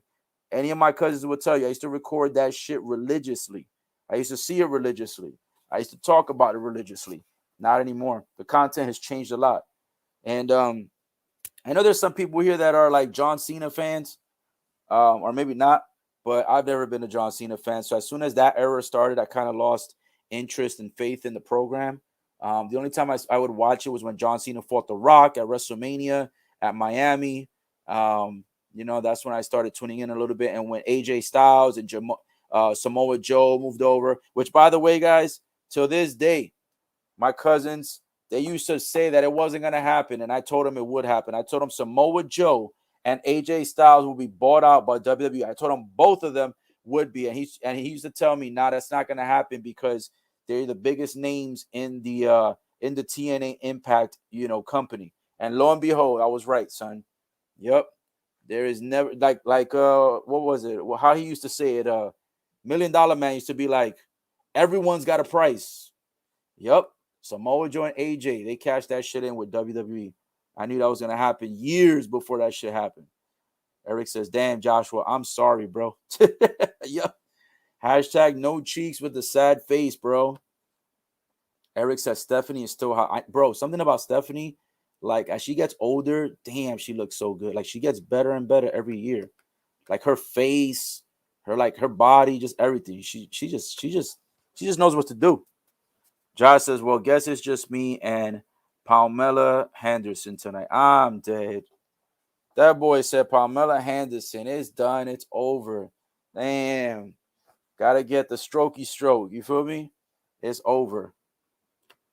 Eric put a whole bunch of like emojis laughing and then the dead symbol. I know that shit's gonna be tough tonight. You might have to buy some flowers. You feel me? Try to finesse. Josh says, "LOL now." On a real note, even with 4 kids, we have a regular bedroom life. Unfortunately, it won't be tonight. Yup. Not tonight, my friend. Not tonight. Eric says, "I just watched for the women like Sasha Banks and Alexa Bliss." Facts. Oof. I would love me some Sasha Banks or some Alexa Bliss. Holy moly, guacamole. Alexa Bliss, bro. She can have it. Eric says AJ Styles is loving this game. He is a big Georgia fan. Oh, he is? Oh, then he's on cloud 9 right now then. Look at this. Right now, 17 seconds to go. Georgia is with the football again. Y'all don't even know if Michigan has even had the football much. But it's 27-3 with 17 seconds in the second quarter. And right now, Georgia has the ball 3rd and 2 on their own 44. If they can make like one big-time play and get that shit to about maybe 10 or 15 more yards up, they might be in field goal range. Yeah, it looks like they did not get it. So that should be the final 27-3. Woo! I'm not gonna lie to you guys. This game feels like it's flying by a lot faster than the first game. Eric says Goldberg as well. Also, they're both Georgia fans. Well, they probably happy as fuck right now with this result so far. 27-3 at half. Sheesh. I can't believe it. Josh says, "I haven't got to keep up with MMA, but favorite is GSP. He was a beast. I don't know if he still even fights." Eric says Stephanie ages like fine wine. Yep. Eric says, "I don't know why I'm laughing. Unfortunately, it's the same for me." That's how it goes sometimes, Yep. Guys, halftime. 27-3. I thought Georgia was going to try to sneak in another 3 points in there because they were moving. They got it to about the 50, but time ran out. So that's all she wrote. First half, 27-3. Michigan, my goodness. Michigan, you ran into a fucking brick wall on this one. And that brick wall cannot be climbed over. You cannot go around it. And you cannot dig under it. That's a brick fucking wall. And it's surrounding every possible opportunity for you to move and get anywhere. So 27, man, to 3. This is crazy. 27-3. We will see the rematch of rematches, I believe, because I think this game's already over. But we'll keep covering it to the end of the 4th. But I think this game's over. I think the game's over. 27-3. There's not a lot of opportunity. Eric says Goldberg actually played for Georgia before. Oh, that's right. Yeah, that's true. Josh says, "I love all of you. You guys are great." Thanks, brother. Eric says, "This game may actually be worse than the Bama game." It is. It actually is because remember, Bama was up 17-3 at the half. And then Cincinnati scored 3 points on the third. And then it was 17-6. And then, from there, it was all she wrote later on in the fourth. So, yeah, bro, this game is actually far worse. This is a bigger blowout at halftime than the Bama game was. Way bigger blowout, bro. Way bigger. So it's crazy. So right now it's halftime. I'm gonna get me another beer. So it'll probably take me like 60 seconds. I'm gonna take a quick piss. I'm not gonna turn the live off, of course. I'm gonna keep it rolling. But guys, I'm gonna use the bathroom real quick, grab another beer, maybe take another shot, and then we're gonna keep it going. And even if the game doesn't go Michigan's way, we'll keep having fun on here, and we'll let this roll all the way to the fourth quarter. So this is how it is. This is what it's gonna be. I'll be right back. So just stay tuned.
All right, guys. Still halftime, but I wanted to come back already because got me a fresh beer. You know what I'm saying? Got me the fresh beer. About to take a shot right now, and this is crazy right now. So I'm gonna wait for everybody to get back. We'll keep it going. So let me see some of the comments here. So Josh says they can come back though. It's possible, unlikely, but possible. It's true. I mean, it's not like they're winning 45-3, but yeah, it's still possible. But I think it's gonna be slim pickings. Josh also says the 1 year Bama was beating Auburn 24-0 when they had Cam Newton, and after halftime, Auburn comes back and wins 25-24. I was so pissed that year. So not impossible for Michigan here, just very unlikely. I think I remember that game too, man. I forgot how they won, but I think they ran that shit back for the last play. Like they ran it all the way back and scored a touchdown. I was like, what the hell? I was like, how the fuck did Auburn win this game? They were like, yeah, this game's going to be impossible to win. They were down by, I don't know if they were down by 6 or by 5. That shit was crazy. And then Josh says, I'll be right back. Cheer out with this guy. This guy says, you took a dump. Hell no. Yeah, right. That boy is stupid. That boy said I left to take a dump. Nope, definitely not, my friends. If I would have did that, I would have been gone for the whole halftime and maybe half the third quarter. Shit. I don't take no quick dumps. I be in there falling asleep. So yeah, definitely did not take no deuce. That's for sure. Now I had to get me another beer, organize my stuff over here next to my laptop. You feel me? I was checking out also some highlights because they were showing highlights right now. So I was just checking out highlights, getting my beer ready, getting my shot ready, and I took a piss. No number 2, my friend. No number 2. Shit, not to be TMI, but I did number 2 4 times earlier this morning. So there's nothing left, bro. I did all my ab workouts. So yep, there's nothing left for me to go ahead and do that. So that's done. So here's some ironic stats, right? So Georgia was minus 7.5, right? To start the game. They were minus 7.5. And then now you know how they give you the live odds.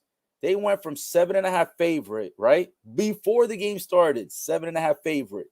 Now at halftime, they're only a minus 1.5 favorite. Who the hell is coming up with these numbers for these point spreads? How can you say Georgia is favored by minus 7.5 before the first quarter even started, before the game even started? You're giving them the benefit of the doubt, saying they're going to win by 8 points or more, right?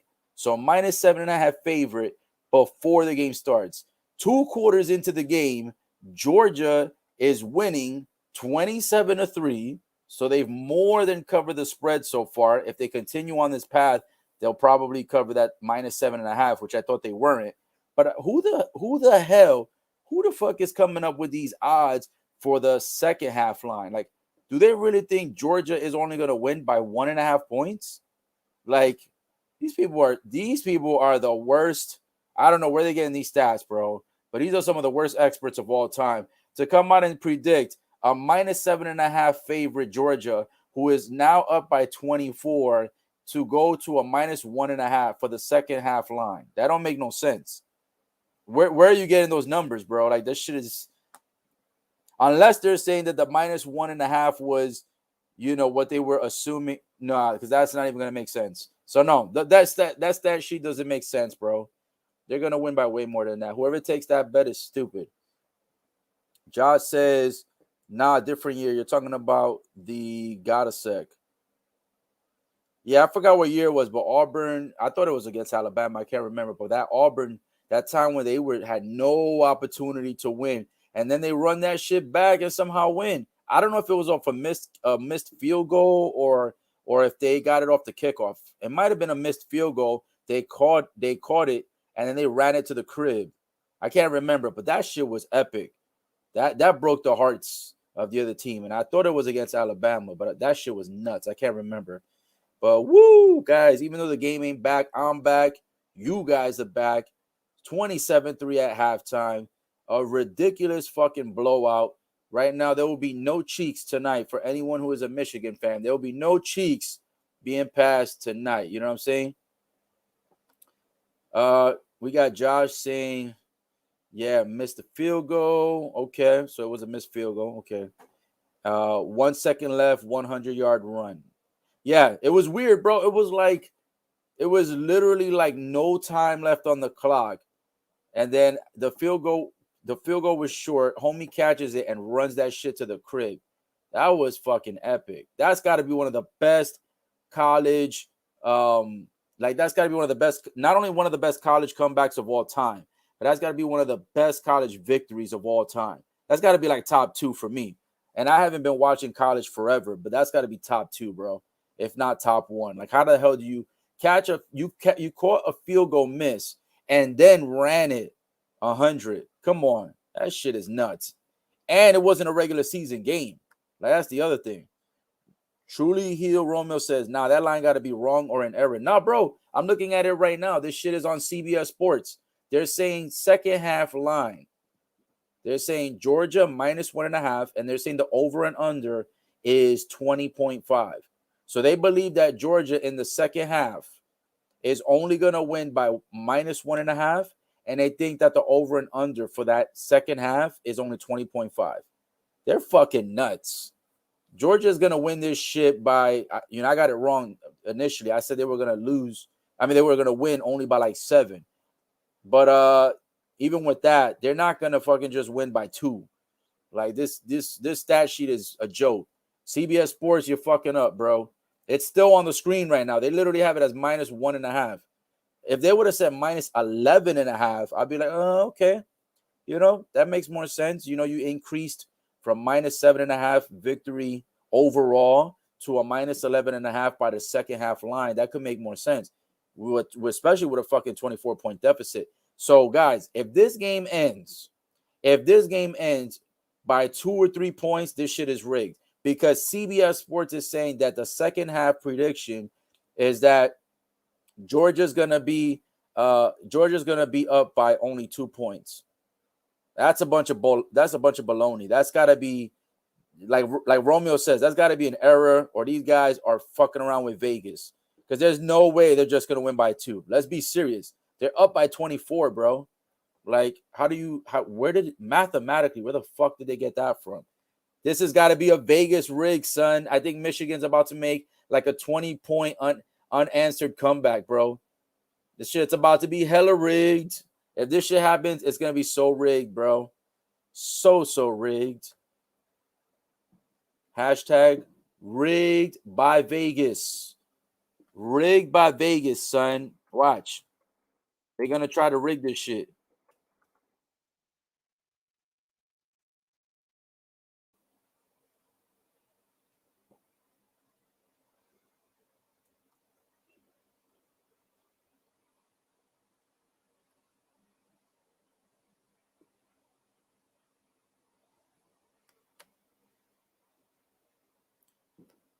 Truly Heel Romeo says, oh, I get it. What they're saying is just for the second half alone. So they're saying that in the entire second half, Georgia will let off the gas a little, and Michigan will outscore them by 1 in the second half. I don't think that's going to even happen. That's what I'm saying. Whether they mean the entire game, or whether they mean just the second half, which I think they mean just the second half, because if they meant the entire game, that's definitely not going to happen. But even with just the second half, I don't think that Georgia's just gonna be like, oh, we're winning by 24, so we're just gonna let these assholes score 20-something points on us, and we're not gonna do shit for 2 quarters. You know what I'm saying? I don't think that's gonna happen. So, I mean, either way, that bet is rigged. That bet is rigged for everybody to lose. Because if you take Georgia, and let's say they score another 20 points, and let's say that they score 20, and let's say that Michigan scores like 24, right? So, I mean, that's like, you don't have a chance to win, because in that, if you pick -1.5 Georgia, you lose. If you pick +1.5 Michigan, like, you might get lucky there. You know what I'm saying? But nah, I don't know, bro. I don't know if I see it. I don't see it. Vegas sees it. I don't see it. So, but Vegas is usually always right. So, you know how this shit is. You know how this is. There's the hashtag, bro. Had to put the hashtag rigged by Vegas. You feel me? This shit's gonna be rigged. Because think about it like this: if they're saying that that Michigan is potentially going to have more points than Georgia, not only are they saying that Georgia isn't going to score anymore, but they're saying that if Georgia does score, they're not going to score as much as Michigan. So yeah, I don't know about that part. I wouldn't take that bet either way for either team. That shit is hella rigged. It's a hella rigged. That shit is hella rigged. I would not take that bet. That prop bet sucks. But here we go. Woo! The game is back in action, son. Let's get it. Damn, Georgia is killing them right now with 77 rush yards to 29 and pass yards 253 to 72. Total yards 330 to 101. 9.2 yards per play to 3.9. 16 minutes and 44 seconds time of possession to 13 minutes and 23. 13 first downs to Michigan only having 5 first downs. And Georgia having 6 of 8 third downs to Michigan's 2 of 6. Bro, that stat sheet is ridiculous. Georgia is literally doing 3 times more in every fucking category. Rush, pass, total yards, yards per play, time of possession, first downs, and third downs. That's a recipe for success. You know what I'm saying? Georgia is killing them in every stat sheet, bro. Every stat sheet. That's crazy. It's like Britney Spears said, crazy. Just can't sleep. You know, Michigan getting no kind of sleep tonight if they get blown out in this game, son. Truly Heel Romeo says it's a sucker bet. Yeah. Gonna be a whole lot of suckers on New Year's Eve taking that bet. I wouldn't take that shit if you gave me money to put bet on it. If you gave me money to put on that bet, if you gave me $100 or $1,000 to put on that bet, you know what I do with that money? I put that shit in my pocket and keep it. I'd keep your fucking money. I wouldn't even risk your money on this bet. You gave me your money to put that bet. I just keep that shit. Call it a day. All right, guys. 27-3. Game started. Third quarter, 13 minutes, 11 seconds to go. So right now they ran a minute and 49 off the clock. It's 3rd and 16 at the moment. Yo, not for nothing, but this Capital One Stadium right here, this where they're playing this Orange Bowl, yo, this shit is sexy. It's a nice looking stadium. Ooh. Damn, that shit was close. It was almost an interception. Almost an interception by Georgia. The Wolverines, though, able to get a good pass to number 83. That was pretty damn good. Oh, here we go. You know the referees always need that TV time. You feel me? The referees always need the TV time. Here we go with the fucking flags. Here we go. I think they're bringing that shit back. Are they bringing it back? Let's see. Oh, a nice run play by number 25 on the Wolverines. Damn, son. Them Michigan boys came to play now for the second half. Let's see. Let's see what's up. Let's see what's up, boys. Damn, look at that with a stiff arm, with a breaking a tackle. Oh man. Stop 2 guys and still got some more yards. Michigan, boy, Michigan revving it up. Michigan revving it up. They're about to get it. Let's go. Josh pulled up and said, to be honest, I wouldn't have wanted to be a Michigan player in that locker room with Harbaugh.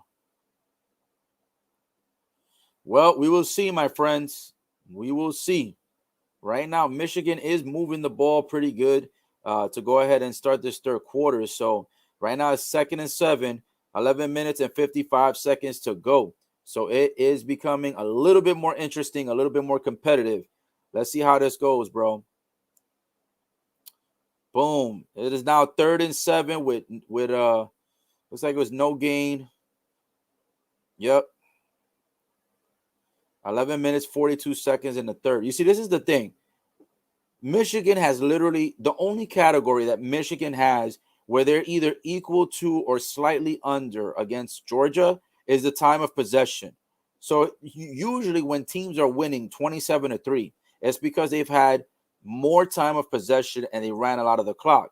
In this given situation, Georgia has had it for 16 minutes and 44 seconds. And now with the current drive that Michigan is on, they've had a total of 16 minutes and 34 seconds of time of possession. Because on this current drive, they burnt about 13 minutes and change. So they literally have the same amount of time of possession as Georgia, yet the score is 27-3. Think about that shit. They're holding the football for almost just as much time, but yet they're doing absolutely nothing with the shit on offense. I mean, bro, if I was the coach of Michigan, I would be absolutely heated with this shit right now. I would be so heated, bro. That's crazy. We've held the football for the same amount of time as the opposing team and have done absolutely nothing with that. That's crazy. Oh man, look at this. This is not college. It's pro, but this is going to be a good matchup. The LA Rams against the Baltimore Ravens coming up this weekend. That is going to be a big time game in Baltimore. Rams are favored minus 5.5. The over and under is 46. That's a tough fucking game. I'd probably take the Rams on that one, but that's a tough game because the thing is, the Rams, their playoff picture is looking a lot more beautiful. I think that they're third right now in the what is it in the NFC? I forget what conference they're in, but yeah, I think they're third. Baltimore in their conference dropped so bad, bro. They've just been getting loss after loss. And then without, Lamar Jackson returning, that shit has been a nightmare with the backup quarterback, bro. That number 2, he's been trash. I was roasting his ass in a previous live stream. If you guys didn't see that live stream, bro, you better go catch that live stream. The one with Baltimore, I forgot who they were playing, but you guys better catch that live stream. It's on YouTube, it's on Twitch, and it's on Twitter. The recap is there. That shit was hilarious. I was roasting the shit out of the quarterback. One of my cousin's husband, who I look at it kind of like a brother, even though we're not blood. He was laughing at all the roasting I was doing because we were looking up how much the backup quarterback for the Baltimore Ravens is getting paid. Right, he's making over $4 million within I think a 4 or 5 year contract. He's guaranteed $670,000 minimum, right? And I was like, bro, fuck that. Pay that man. Every time he did something wrong, I was reducing his pay. I was like, bro, pay that man $350,000 a year. Then he started messing up and doing all kinds of turnovers. I was like, bro, pay that man $200K a year, $800,000 total for the 4-year contract. Then he kept screwing up so bad. I was like, bro, pay that man 50 grand a year. And then he screwed up so bad in that game. I was like, bro, just pay that man minimum wage. Pay that man $7.25 an hour, bro. That backup quarterback for Baltimore is absolute trash, bro. Absolute trash. Look at this one. Another big-time blockbuster game right there. Dolphins at the Titans, bro. Going to Nashville, Tennessee. Titans are favored minus 3.5, over and under 39.5. That is going to be a big-time game because the Dolphins have the slimmest possibility of making playoffs. And when I say slim, I'm talking about slim. Like, I think they beat the Saints 20-3 the other day, right? And that helped a little bit. But I think they're still ranked 10. So, like, they literally need 7, 8, and 9 to lose this week and next week. Then they've got to win their 2 games. And I don't see that happening because they're playing the Titans and then they're playing somebody else. So, Dolphin fans, I don't see that shit happening. That's not going to happen. But let's see what Josh said here. Josh in the comments says, hopefully we can do something. Cheeks are on the line. Big facts. Cheeks are on the line. The Wolverines are doing what they can to make a comeback. Joshua says, NFL, I've always been a 49ers fan. And he says, and sorry, I'll probably get hate, but a major Brady fan. Sorry, not sorry. Well, with that being said, I actually respect the 49ers to start off, so I don't hate them at all. And Tom Brady is on the Tampa Bay Bucks, and I live in Tampa Bay. So I live in Tampa Bay, so there is no hate coming from me from Brady. I hated Brady in the past when he was in the Patriots. However, coming to Tampa Bay, I'm a supporter. So you will get no hate from me. However, you may get some hate from my friend Romeo, Truly Heel Romeo. He may give you some hate because He is anti. He is anti. When I say anti, like the Antichrist, he is anti Tom Brady. Anti Tom all the way. So you will never convince my best friend Romeo to like Tom. But me, I'm on board with you, brother. 49ers are okay in my book. I'm not a San Francisco fan like that, but I give them respect. They had their many years where they were great. It's been a while though, and Tom Brady, I'm all for it. I'm all for him playing to the age of 50 if he can, and keep him in Tampa Bay. Oh my goodness, this is nuts, bro. Bro, I think it's gonna be over for Michigan, man. This is a disaster in Michigan, bro. This is an absolute disaster. This is unfreaking believable. The Wolverines are so close. They're so close. And then you know what happens? Of course, interception.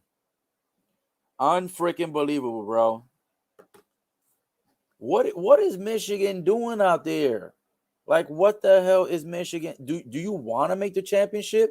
It's the same shit I asked Cincinnati. Do you even want to make the championship? Do you even care, bro? Or do you just want TV time like the referees? What the hell are they doing, bro? Josh says it's funny. My wife, she hates Brady. I give her shit and say, but he is a Michigan alumni. I don't think she's gonna care about that. If she watches NFL and she keeps up with NFL, she probably hates Tom, regardless of if he's a Michigan alumni or not. Truly, Heel Romeo says, which team has the cleaner uniform helmet combo? Are you talking about between the Wolverines and Georgia? Because I kind of like that Wolverines helmet. I'm not gonna front. That Wolverines helmet looking official. So if that's what you're talking about, I'll say Wolverines. I like that Michigan helmet. The design on it, that shit looks clutch. Josh says he still got it, bro. Yep. And he says Brady is forever goated. Yep. The only thing that Brady can't say, because when I used to be a huge, I'm still somewhat of a fan, but I'm disappointed in this team. But I like the New York Giants. In the 2010s, in that time, the 2010s, like 2010, 12, 14, like that, 2008, between that time frame. So, Tom Brady has never been able to beat Eli Manning at a Super Bowl. He is 0-2, even in the season where he was 18-0, when he looked like he was going to be invincible. He got his one and only loss to that man, Eli Manning. So all I can say is that Tom is the GOAT, but he did definitely taint, his career a little bit with those two losses. However, getting the big time victory in Tampa Bay and being the first ever home team to host the Super Bowl at their own home, never before done in NFL history. I give them a lot of support for that. You got to give them support for that. Green Bay Packers right now, -13 over the Minnesota Vikings. I believe it. Vikings are not that good, and Green Bay right now is number 1 in their conference, so I believe it. -13. I think they can get it. Josh says, my favorite NFL player besides Brady is definitely Mahomes. My wife has a massive lady boner from Mahomes. So, I am not a KC fan. I mean, I'm not going to say I'm a hater. I'm not a KC hater, though. I do like KC, even though I'm not from there. I've never, visited there, been from there. But Kansas City Chiefs got my respect. I do like watching them play. I do like seeing Mahomes play. Pause, no pun intended. And yes, I call him the same thing. Mahomes, my homies. You know what I'm saying? I call him my homies. He's my homie. You feel me? So, yeah, watching him play, phenomenal quarterback. And to be honest, bro, your wife is probably not the only one. I mean, bro, Mahomes, man, he's got so much money, first of all, right? I'm not into guys at all. I'm 100% into women only. But I could see, your women and other women obviously finding him attractive. So, of course, she's going to have a lady boner over that guy, obviously. That's probably not rare. That guy probably has a lot of women having boners. His girlfriend's pretty hot though. Mahomes, he has a pretty nice looking girl, which I think they're married now, if I'm not mistaken. But yeah, lot of chicks would love to be on Mahomes' dick. You know what I'm saying? So that's not a surprise. Not saying your wife wants to be on his, but I'm just saying there's a lot of women out there that would want to be his girlfriend, his friends with benefits, his mistress, his whatever. You know what I'm saying? They would get boners off of him, of course. So if they had a dick to get a boner, they would get a boner off of him. You know what I'm saying? Um, so I can't disagree with that. That's obviously, probably crystal clear at that point. Um, right now, guys, 8 minutes and 42 seconds in the third quarter. So a lot of time has ran by. 3rd and 8, still 27-3. Georgia got the football. They got an interception in the end zone when Michigan tried to get the touchdown. And number 90 on the Wolverines defense line almost gets the interception. Deflects it with one hand, but he didn't jump high enough to be able to get the interception. So almost a pick. Almost a pick. Josh says he agrees with what we were talking about earlier about Tom Brady. And then he says they were having issues at some point because of her on social media. I may be mistaken, but I'm almost certain it was something of that nature. Yo, right now, bro, they've been going off with the fucking fireworks over here in my neighborhood. Ooh, so Georgia did not convert on that drive. So now the Wolverines will have an opportunity to go ahead and get the back and score. Oh, them boys running. They running. Oh, they got him. Damn, that boy slipped up on They threw his ass real good on the sidelines, boy. That shit looked like he was going to the crib until they got his ass decent. The ball should be spotted roughly around the 40. It might be like the 36, 37 yard line. Got a pretty good run back on that one. Michigan, it's time, bro. You got to wake up. If you're going to do something, this is the time. Third quarter, bro. You're almost halfway through the third, and this shit is like no momentum at the moment for them. Josh says fireworks are popping off right now. Yep. I know that, bro, they've been popping fireworks here and in my family's neighborhoods fucking since like December 1st. They've been doing that shit all month. I'm like, bro, save some for 31. You feel me? Save some for 31. That's the new chant. Save some for 31. Save some for 31. Save some for 31. I'm like, bro, y'all gonna have no fireworks when it's Christmas Eve. Like, what's wrong with y'all? You feel me? Get your shit together. You know what I'm saying? I'm like, bro, you gotta save some for 31. You got to. Woo! Man, oh man. Again, I want to say thank you to everybody that popped in, popped out, everyone that's been staying for as much of the live stream as they can. Thank you for all the likes, the subscriptions. It's definitely going to help, for the algorithm to push, these videos out to more people. So appreciate all of that. And, it's Christmas Eve. I'm happy to be spending it with people out here, just enjoying the live streams. And, yeah, let's go ahead and get this beer. I've had it sitting here for a little while. This is the new beer, too. Still pretty damn cold, and she's sweating real nice. I'm not going to lie. I was going to go out after this to the bar, maybe for like, 2 or 3 hours. Check out, some girls. I don't know. Maybe I still will. Maybe I still won't. I kind of want to go out, see if I could find a nice pair of cheeks. But at the same time, I'm like, I got the weekend off. I'm probably going to put PTO for Monday. Tuesday is my usual day off. So I don't know. Maybe I'll go get some cheeks tomorrow night on Saturday. Maybe for Saturday night. You know what I'm saying? Because right now, I don't know if I want to drive anywhere.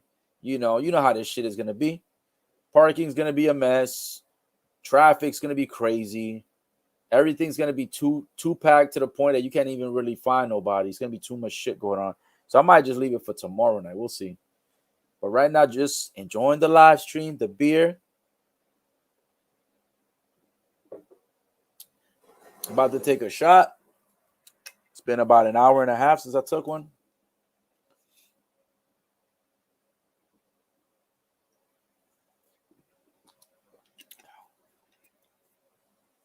That honey, son. Get you some of that honey. All right, the game is back in action. Wolverines got the football. 2nd and 10. Third quarter, 8 minutes, 12 seconds to go. Wolverines, man. Let's get it. Y'all don't get this shit now, man.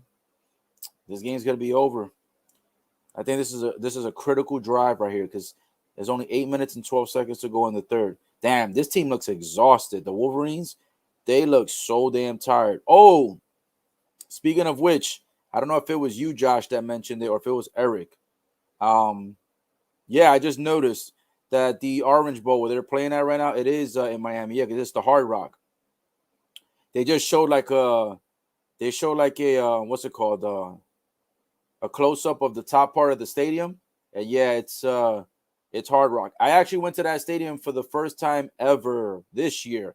I went for the Ravens versus the Dolphins. I thought the Ravens were going to get an easy victory in that game. And nope, the Dolphins kicked their asses. And it was a low-scoring game, too. That shit was super low-scoring. I can't remember if it was like 9-6 or some shit like that. Yeah, Josh says he was the one that mentioned it. Yeah, I was like, yeah, I remember one of you guys. I think it was you. Yeah, you said you mentioned it. Yep. So I've been to that stadium just once for the first time in my life, which was this year. It was like 2 months ago. Was it 2 months ago? I'm trying to think. Well, about a month and a half ago. It's like November. I think that game was a Thursday night football. Another crazy situation with that. So I get off of work at what time did I get off of work? I think I got off 6:00, right? I packed my clothes. I think did I drive that night? I can't remember. No. I drove the day of the game. I drove like 7 a.m. Got to Miami around 11 a.m. Went to my cousin's house. We had some empanadas. We had some buffalo chicken sandwiches, and then we just chilled for a little while, watched some movies. Then we went to the football game to watch the Ravens versus the Dolphins. And the Ravens, I thought they were going to get an easy victory. They got their asses handed to them. Then after that game finished, me and my cousin go, I don't know if we went to McDonald's or we went somewhere, ate something super late, and then I didn't even go to sleep. Then I drove back home. And then I think by the time I got home, I think there was only like 1 hour left for me to sleep. So I don't even remember if I went to sleep or if I just ended up staying awake. And then I had to work. I had to work within 1 hour.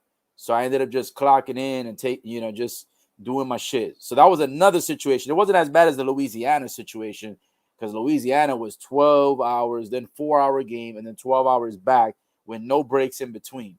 So that was rough, bro. That Louisiana shit was rough. But this one was still pretty tiresome. It was pretty tiring, but it was fun going to there. So yeah, Hard Rock. That was the game I went to. Score update still 27-3, 7 minutes, 18 seconds to go. A flag on the play. It looks like it should be. I think it's a flag on. Is it on Georgia? Yeah, I think it's on number 69 for Georgia. Man, Michigan right now, bro. I feel like they're defeated. I feel like they already know. They know this shit is done. They have the same look and the same facial expressions that Cincinnati did, like in the third quarter against Alabama. Both of these teams look deflated, bro. Their faces are like absolutely done at this point. Josh says SEC is a hard conference to compete against. Them Southern boys and their beans and cornbread. Yep. Superhuman food right there. Yep, no cap. You know what else is good? That gives guys a lot of power and muscle and all that is chicken and protein. So they got that chicken going. Truly, Heo Romeo says at least Michigan fans have the Lions on Sunday. Bro, I don't think the Michigan fans are thinking about fucking Sunday right now. Their asses are thinking about how the fuck are we gonna make this comeback. I don't think their asses are worrying about Sunday. Right now, they're worrying about this. Can you imagine going to this game, right? Whether it's this one or whether it's the Alabama game. Tell me which game you guys think was worse. Because for me, right, if you're a Cincinnati fan, and sometimes the fans fly out to the other states. Let's say you're a Cincinnati fan and you flew your ass all the way to Alabama, right? You flew your ass to Alabama to see your team get blown out. Do you stay in Alabama and celebrate New Year's Eve there, or do you fucking buy a ticket and go take your ass right back home to Cincinnati? So is that worse, or is it worse to be a Michigan fan and you're at home, right? You don't have to fly home. You can drive home. Well, when you drive your ass home, you like, bro, why did I spend my New Year's Eve seeing my team get their asses run over by Georgia? Like, and then the thing is, this is the nighttime game, so it's like by the time this game's over and you try to go to celebrate New Year's Eve, like your ass probably got like 1 hour left, and then it's fucking done. You know what I'm saying? So, so yeah, bro. What do you guys think is worse? Which of those scenarios is worse? Josh says they flew to Texas. Oh yeah, that's right. But still, what do you think? You think if you flew your ass to Texas to see your team get their asses handled to them, and then you got to go back home, are you gonna stay in Texas or are you going back to Cincinnati? Like it's still the same scenario because you're still not home. You feel me? So it's like, what would you do? I mean, I don't know if that's worse or if you're in Michigan, knowing that you got the nighttime game, and by the time this game's over, not only did your team lose, but essentially you didn't get to celebrate New Year's Eve with friends and family or do something else. You feel me? You have to watch your team get fucked up. Like, which one of those scenarios is worse? Truly Heel Romeo says, at least Cincinnati fans got the Bengals. I mean, yeah, granted, you know what I'm saying? The Bengals moved up. They're right now the third seed.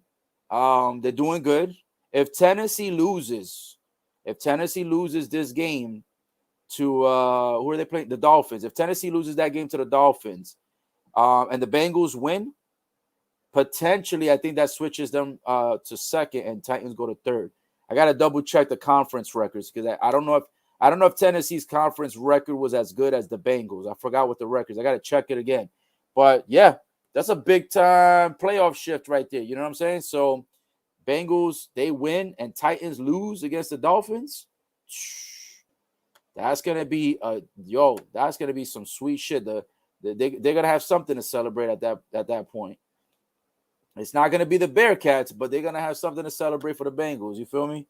Let me check because right now I don't see Michigan doing shit in this game. So I'm gonna see what are the conference standings for the NFL. So we could see what would happen if the Titans lose and the Bengals win this Sunday. Um, let's see.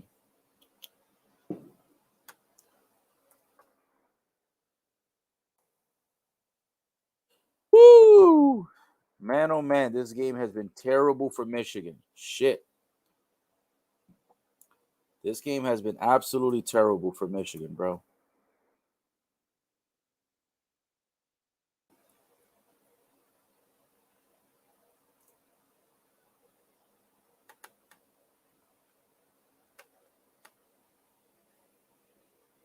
Josh says, I stay and get drunk.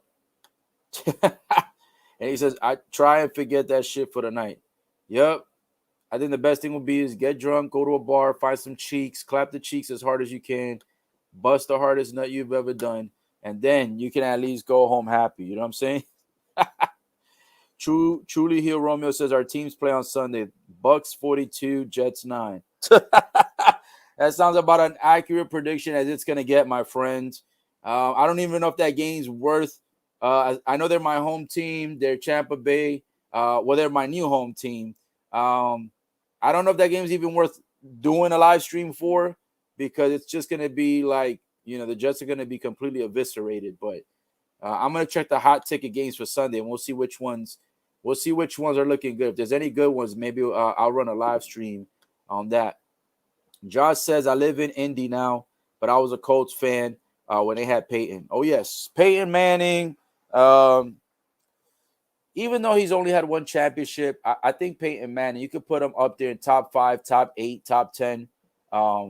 Phenomenal player, respectable player, always carried himself, with dignity, integrity, and I just think he's just a great football player overall. So, he might have only gotten one, but it's okay. I still think he's a great quarterback, and you can potentially put him top 10, top 8. Um, some might argue top 5, but that's a different discussion. Josh says, "Let's go Bucks." Yes, sir. Let's go Bucks. I don't think the Jets have a chance. But any given Sunday, you know how this shit is. Any given Sunday, I thought the Saints were gonna get their asses handed to them, and look at what happened to my Bucks. Not even 3 points. They had jelly donuts the entire game. If somebody was ordering donuts for delivery, the Bucks would have brought it for them because that's all they had. They had 0 points the entire game. That game must have been hella rigged too. I think that there was so much money on the Tampa Bay Bucks winning that they were like, yo, Vegas made that phone call to the refs, and they were like, yo, we can't fuck around with the Tampa Bay Bucks winning this game. You feel me? There's like $200 million on Tampa Bay winning. Because honestly, I didn't think the Saints were going to win again. They won the first time against us in this early part of the season. So I'm thinking we're going to get our revenge. And unfortunately, there was no revenge. We had jelly donuts the entire game. So, yeah, right now it's 3rd and 22. Georgia still has the football. Quarterback runs to the right, throws it. No good. It is incomplete.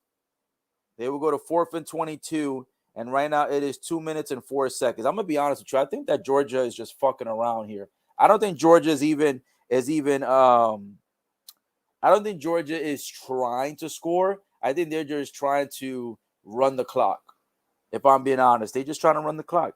They ain't doing shit out there. They're not even trying. They're running to the sidelines, left, right, this, here, throwing the ball out of bounds, not even looking like they're attempting to even make a play. You know what I'm saying? So for me, I think Georgia's just being an asshole now. They're being assholes and they're just running the clock. Georgia kicks a field goal. Look at this. Look at this embarrassment. Georgia kicks a field goal on 4th and 22. The field goal goes way left. It doesn't even have a prayer chance of making it in, bro. It didn't even come close to even hitting the fucking field goal pole. Like, not even close. Not even on a desert island did that shit come close. Unbelievable, bro. A field goal kick missed by Georgia. Come on, bro. You know what I'm saying? Josh says Peyton Manning for sure is a great quarterback. Rome says, Peyton got 2. He won with Denver too. Oh, yeah, you're right. I forgot about that. He did get one with Denver. I thought he only had 1. I don't know why I thought he only had 1. Damn, I forgot that Denver. Who did they play that year? Who did Peyton play that they beat that he got his in Denver? Because damn, I don't remember that shit. I'm not saying it didn't happen, but damn, I don't remember it at all.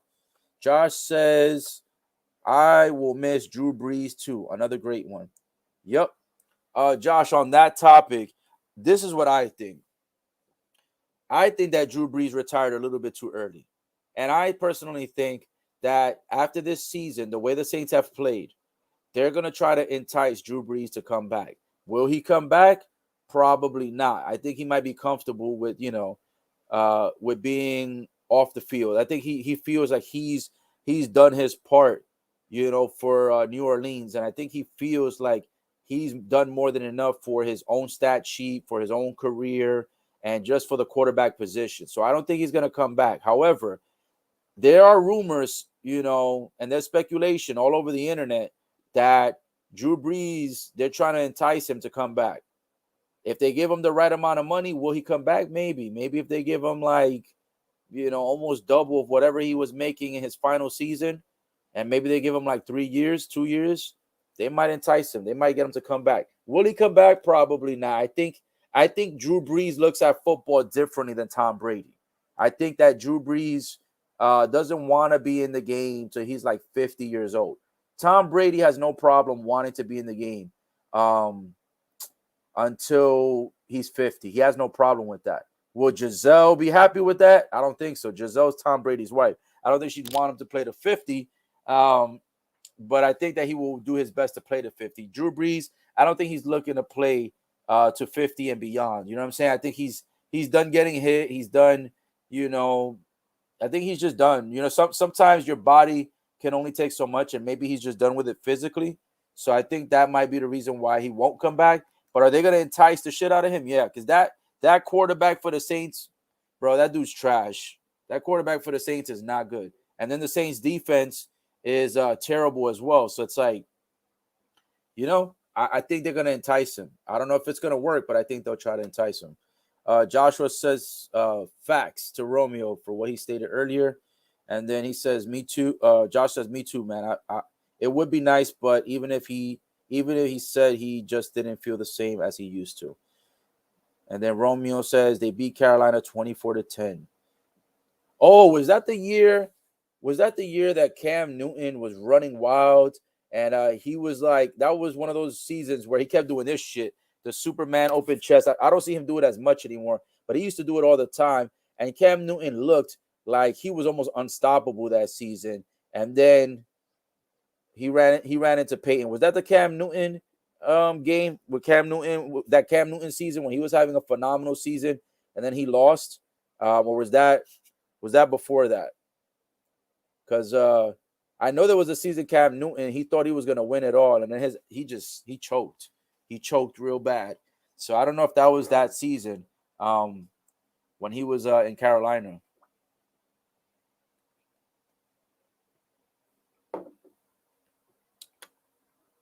Josh says Brady wants to keep playing. Hell, even Gronkowski came out of retirement for Brady. Yep, which is true. And I know a lot of people that were telling me that Gronkowski was not going to come out of retirement. And I was like, bro, if Tom Brady goes to Tampa Bay and he tells Gronk, yo, come out here and play a few seasons. You ain't got to play your whole life, but come out here and play a few seasons. And they pay Gronk the right amount of money. I was like, they're gonna get Gronk out of retirement. You feel me? I feel like Gronk only retired because he didn't want to be in Patriots anymore. He didn't want to fuck with New England. He didn't want to fuck with Belichick no more. He was just sick of, that environment, to my opinion. So I think that's why Gronkowski went into retirement. But once he saw, and he also thought that Tom Brady was going to retire in New England. So I think that's why he retired, because he was like, yo, if Tom Brady's going to stay in New England forever, I feel like I've already contributed as much as I can in New England. I don't want to be here anymore, right? But he ended up going, he ended up coming to Tampa Bay. So I was like, yo, it's a different environment, it's different fans, it's a different scenery, it's a different team, it's a different O-line, you feel me? I think that's why he was able to get out of retirement. So it was a different environment. Plus, you had a different coach. You didn't have to deal with Belichick anymore. And I think that the Tom Brady and Belichick feud kind of, like Gronk didn't want to be in the middle of that shit. You know what I'm saying? He didn't want to pick sides. And I think that also helped him to go into retirement. And once he went into Tampa Bay, he didn't have to be in New England, and he didn't have to deal with Belichick. That's how that went down. Truly here, Romeo says, yeah, Cam was the MVP that year. There you go. Yeah, so again, guys, my memory not always the best. Sometimes it's like right on point, sometimes it's not. So on this one, yeah, I remember Cam was having like a phenomenal year, and I thought he was going to potentially make a big threat in the Super Bowl. I thought he was possibly gonna take it off. But yeah, MVP didn't get it done. And Peyton Manning, son. Peyton Manning had to do what Peyton Manning had to do. Omaha. You feel me? He had to Omaha the ass all the way through. Gronkowski, a beast. Not without Brady, he wouldn't stay. And then Josh also says, I think Gronk knew Brady wasn't going to stay with the Patriots. Yeah. Want to be in New England anymore. I think that shit was done. It was overrated already. It had reached a point where it's kind of like one of those women that you had in the past. You dated them for like 3, 4, 5 years. You still want to kind of give it a run, but not really. And you don't know how to exit. You feel me? And I felt like Gronk didn't know how to exit the Patriots. So I think that with Tom Brady staying there longer, that was Gronk's cue to be like, yo, let me get off this team and go into retirement. And then once Tom Brady got to, Tampa Bay, that's when Gronk was like, oh, well, if he wants me to play with him, I'll play with him. You feel me? And it was a different environment. So I think that's what helped him get out of retirement, is that, he wasn't coming back to football to be on the Patriots. He wasn't coming back to be with Belichick. He was coming back with a different coach, a different environment. a completely different team. And I think that was enough motivation. Plus, of course, the money they offered. But that really came down to the fact that it was going to be a completely different environment to try to win a championship. But yeah, that's how that goes with the NFL. Guys, the third quarter is over, and there's one quarter to go. It looks like this game is almost exactly like the other game. The only difference is that Georgia crushed Michigan very early in this game. They started their domination, not only in the first half, but also, it looks like they're not letting Michigan do anything on offense. Like Georgia, first half, bro, has just been ridiculous. 14 points in the first half with like 3 minutes and some change to go.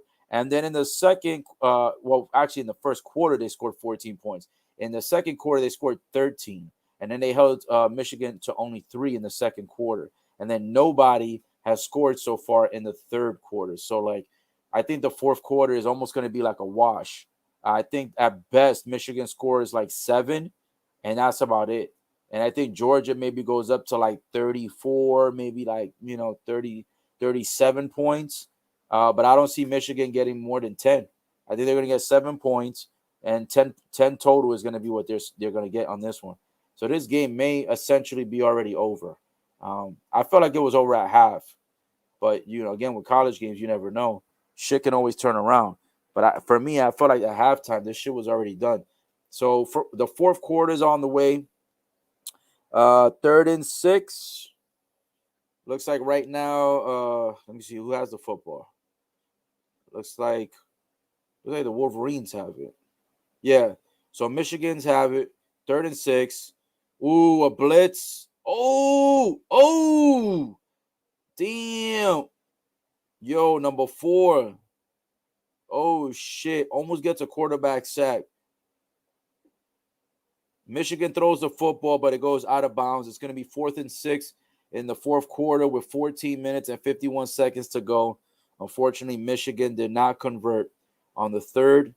So this looks like disaster in Michigan, bro. Woo. Damn, this game is starting to get a little bit sad for Michigan, man. I almost feel bad for them. This shit's getting depressing for them. Josh says, just too many factors for him to not stay. I don't blame him at all. Brady Gronk together is just too good. Definitely one of the best duos in NFL. Most definitely. Truly Heel Romeo says, that Michigan +1 for second half looking good. We'll see if it looks good. Right now, it was plus 1.5. Plus 1.5. So I take every half point that you can get. You feel me? But we'll see, my friend. The boy says never. He says never mind. Yeah, I don't know if the 1.5 on the second half, for that line is gonna last. Woo! You saw that disappear for like a quick second. That was a magic trick. But yeah, I don't see that line holding, bro. That plus 1.5, I don't see, because right now, the Michigan didn't do anything on the drive, and now Georgia's about to get the ball for the fourth quarter. So yeah, that 1.5 ain't looking so good. Josh says, by the way, I love your overlay with the comment on the screen as you read it. Oh, yeah, for sure. So when I first started doing these live streams, right, I started, maybe like 3-4 weeks ago. I had done YouTube videos in the past. But the YouTube videos that I did in the past, they were like previously recorded. And some was about sports, some was about politics, some was just comedy, like talking shit about celebrities. But when I would do it, I would do it in a way where it's like, I would have the camera aimed at a certain angle of the room, so that way it could look, decent or whatever. But I didn't really have any layouts. I didn't have, I didn't have any banners. I didn't have none of that shit. Just kept it like pretty basic, pretty simple. But when I started doing the live streams, I wanted the live streams to look, more legit, more official. I wanted it to look, like it's my own, like, sports broadcast channel. I wanted it to look like you have, news going across the screen. So that's why, I use the banner on the bottom of the screen. And then also, of course, I like to have that interaction, because I think that makes a better video, and it also makes for better conversation. And obviously, when you guys drop the comments, I want to give support to you guys because you guys are on here showing support to me. So why not, put your comments on the screen? Makes it look legit. It makes it look like we're on Instagram Live, or it makes it look like we're on, MTV News, or like we're on, CNN News or some shit like that. You feel me? So you got the comments on the screen, you got the broadcast banner on the bottom, and then what I do is I try to make the backgrounds. I try to make them real quick in like 10 or 15 minutes, just something simple, but something legit that fits the background. And I was like, yeah, let's just tweak it a little bit, So I've used a similar background like this for one of the NFL live streams, but it looked different. It just had like the football and it said NFL. But with this one, I wanted to put the football, and then if you see, look, it says college. You see that? It says college football. So I changed that bottom part. And then I put the two teams, Georgia, Michigan. So it looks legit. So when you come on the channel, you know what's up. You know what's being talked about. You know what I'm saying? You can see it on the title, but on the title, on the description field too, you can see it there. But I figure, it looks nicer when you have, that whole correlation. And then also, I would, if you haven't seen one of the older ones, I did one where I had the blue background with the blue banner, and then I also had like a blue hat on. Was it a blue hat? Yeah, I think it was a blue beanie hat, and I had a blue sweater, I think it was, and then these usual blue Beats by Dre. So it was all blue. And then one of my friends, she's like, damn, son, you like literally camouflaged into the fucking background because everything's blue and all your clothes are blue. That was funny. So that one was a good one. That's why this one I switched it up. Put like black. I was like, let me put a black sweater. That way, you can kind of see me better into the background. So yeah, thank you so much, Josh, for saying that the overlay looks good and that you appreciate the comments being put on the screen. And also, it makes it good because then you guys can also read each other's comments. I mean, I know you can see it on the live chat on the comment section, but I think it looks, more professional. It looks dope when you can put it on the screen and then other people can respond to it. And also, it gives you guys a shout out. You feel me? Like, why not give a shout out for people showing support?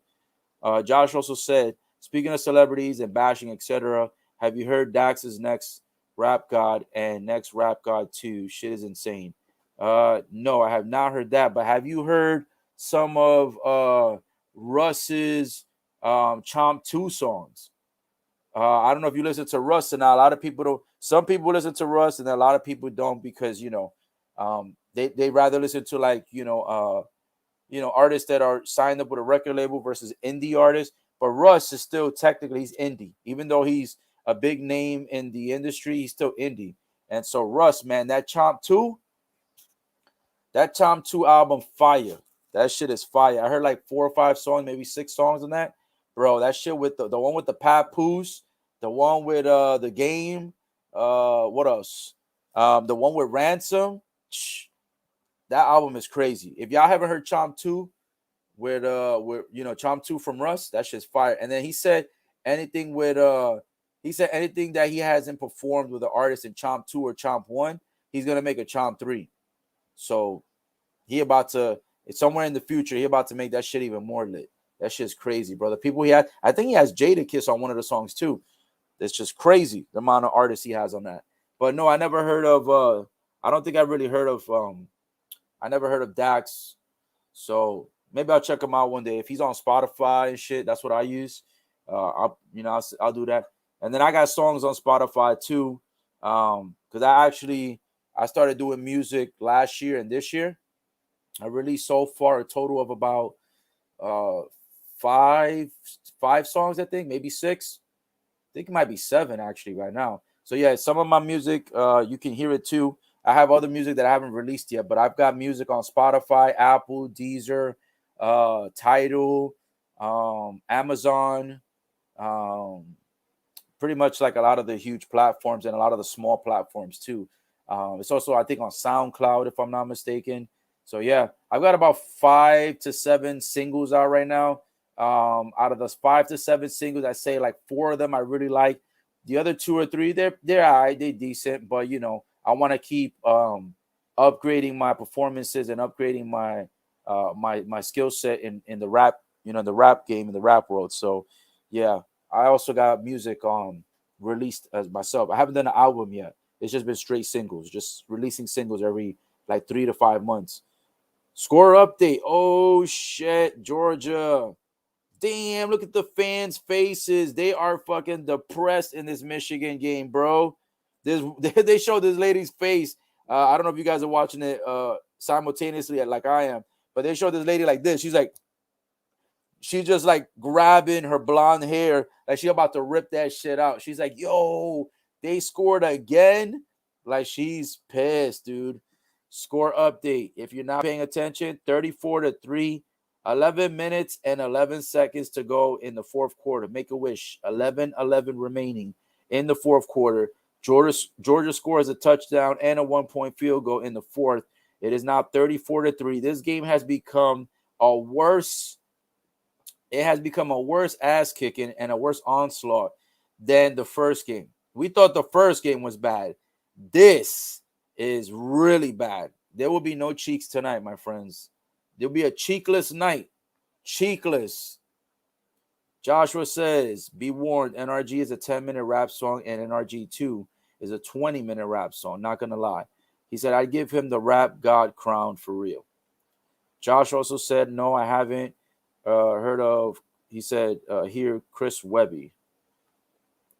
Dax is independent, which I like independent artists. I've noticed that independent artists tend to do a lot more insightful music and more music that has actual value, good lyrics. It's more in depth, and people actually put more effort into their music, especially when they're writing it. Like and their delivery too.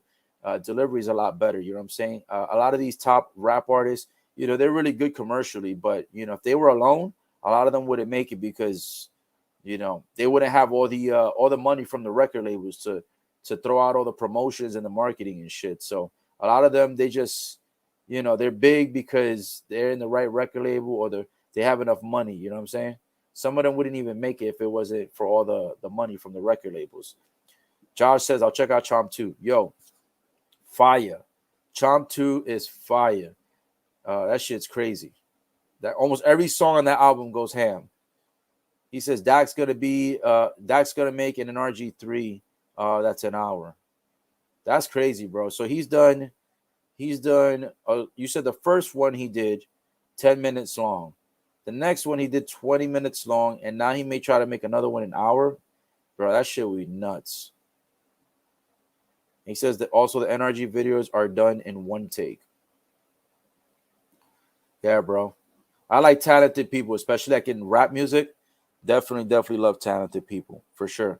I like to support indie artists. And I got, like I said, I got music out too right now. So I'm planning on releasing. I was gonna release one more song before the year end, but I think I'm gonna leave it for 2022. So I could release maybe like 3 or 4 songs next year. I want to keep working on singles. I don't want to do any albums just yet because albums take obviously a lot more time, and I want to have an opportunity to release more music. Damn, we're back to the game. Georgia in complete control, man. 34-3. Woo! This game is unequivocally over. Unequivocally over.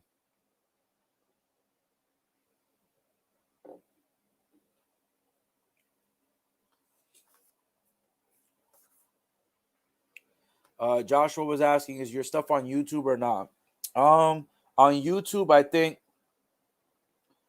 on this channel, the one that you're on right now, I think if you're on YouTube, if you're watching this on YouTube, I only have maybe like excuse me. I think I only have right now, I want to say like two songs on YouTube. I haven't done much. Wait, actually, well, on this channel, I think I only have 2 of the 7 songs on it. But I think there's like this YouTube channel that's called like Various Artists or some shit like that. So if you release your music through YouTube, it'll go to that channel, even though it's not your channel. It'll release, all these new artists on that YouTube channel. So what I could do is, I'll try to send you some links on YouTube when I find them.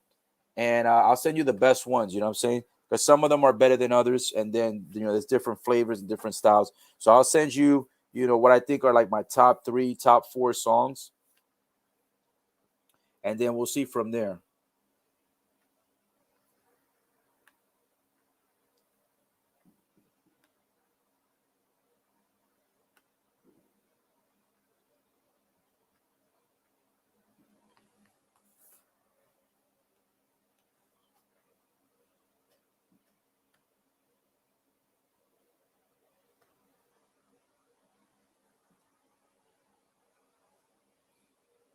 Yo, I don't know if you guys can still hear me or see me, but yo, did I just close the live stream?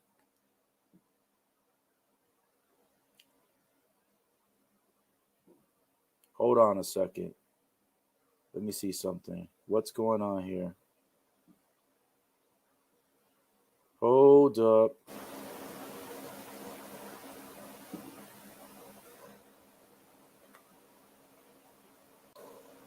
Hold up. Yo, I don't know what just happened.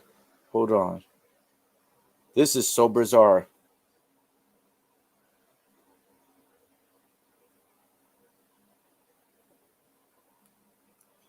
You guys can still hear me? Oh, you guys said I'm still here. Yo, it's crazy.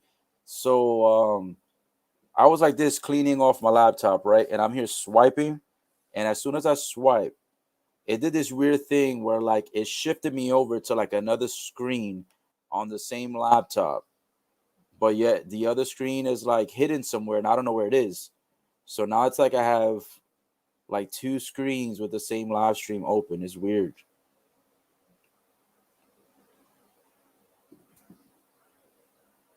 So bizarre.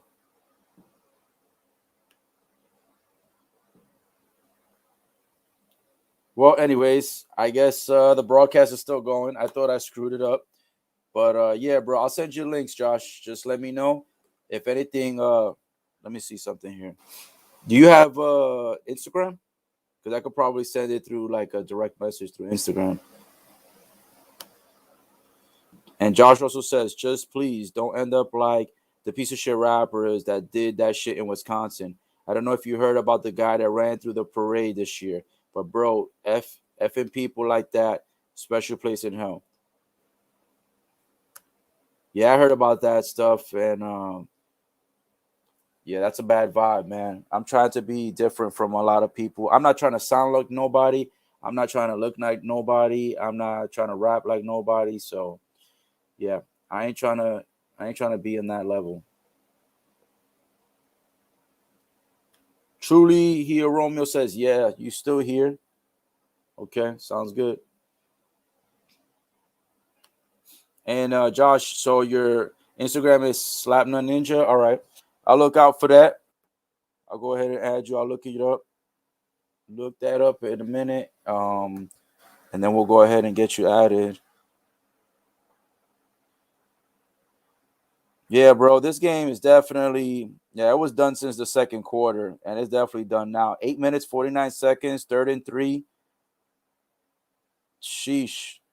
Michigan is still on 3 points, bro. Damn, look at this. Like half the stadium has emptied out already. Them boys going home, going home. You feel me? Man, oh man, they are going home.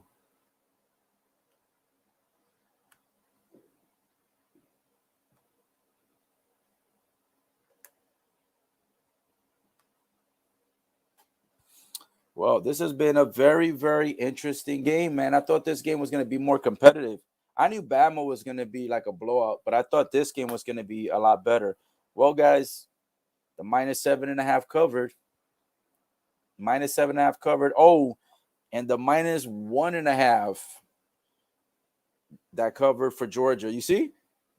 I was like, bro, there's no way that +1.5 for Michigan is gonna cover. And I bet you a lot of people put their money. They went +1.5 second half lines from Michigan. So they screwed that shit up. You put your money on that, bro. You fucked up New Year's Eve already. They still going off right now, bro. I mean, it's not even New Year's Eve yet. It's only 10:30. They've been going off since the first live stream that I started. They've been doing that shit for almost 6-7 hours. This shit is crazy. Let's see. Wolverines with the football. They throw the big pass. No good. No good. That shit is nuts. That quarterback looks so sick right now. He's like, yo, we can't even buy a pass, bro. We couldn't even get a pass if we wanted to accidentally throw it to Georgia. We couldn't even get an interception if we tried, bro. That's crazy. Yeah, this is bizarro land right now.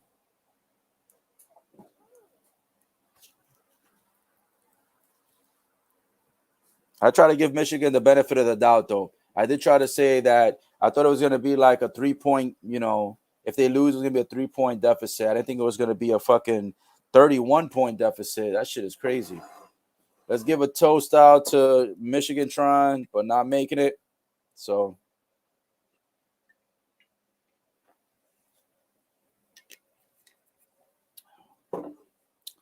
woo!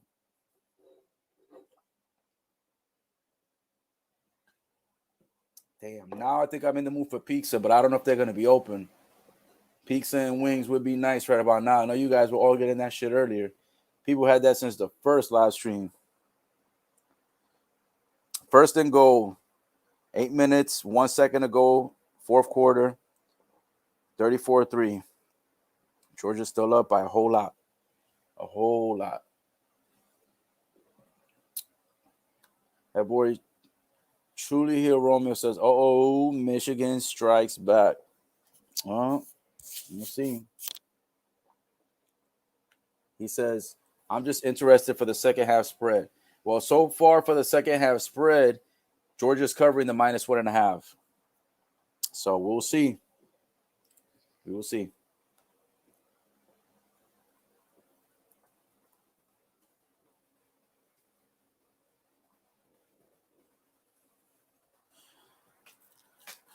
I think the -1.5 is good, man. For the second half line, -1.5 should stay up.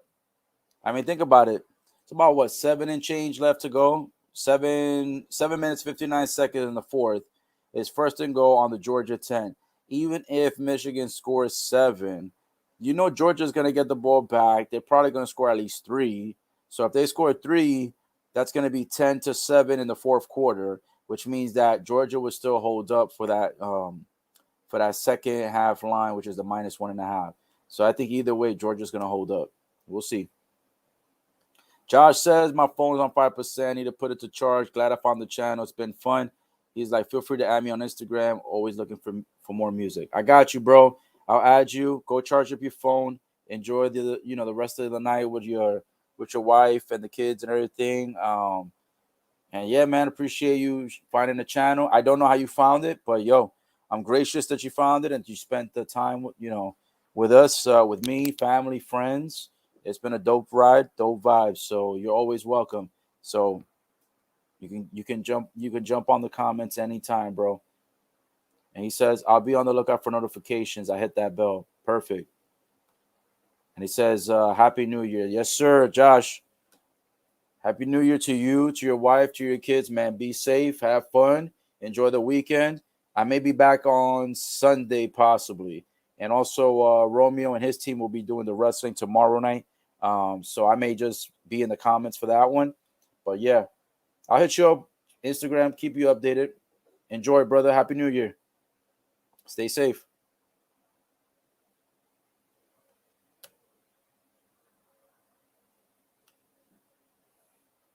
Yep, for this one, it looks like it's pretty much going to be over. I'm only sticking through to see if Georgia's going to cover that second half line spread. I'm curious about this. Truly Here Romeo says you can join us on the stream tomorrow for sure.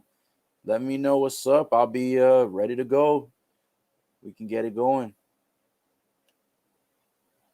It'll be an interesting. I mean, I have, some beers and I have liquor with me still left over from the Jack Daniels, the honey. So it's gonna be a good live stream.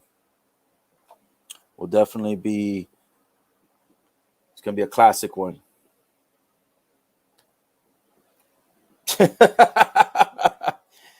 That boy funny, bro. He said you got peacock pause. I know what you meant, and I know why you said pause. Good job. Pause. No pun intended. Do I have that? I don't think I do, to be honest. I'll double check, but I don't think I have a subscription to that right now. But what I could always do is, if I don't, I think they have the free trial right now, so I could probably do a free trial for a little bit, and then I could probably stream it there. I'm assuming they're gonna do it on that one on the Peacock. Pause. No pun intended.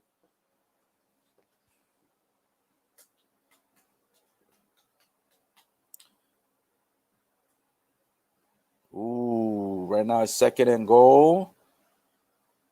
Look at this. They're trying to get at least 7. They're trying to score a touchdown at least before the game's over. Wolverines. They're going to make a threat. It's going to be interesting.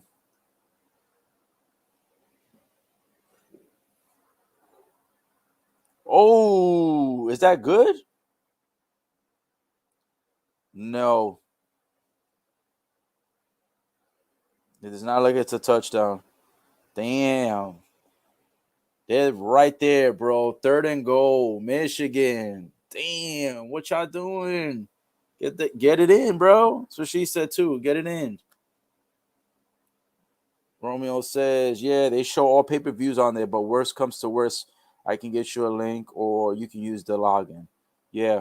I think the last time you gave me that link, I think I still have the link actually for the WWE one. I think you sent me one that has WWE, AEW, and all that stuff.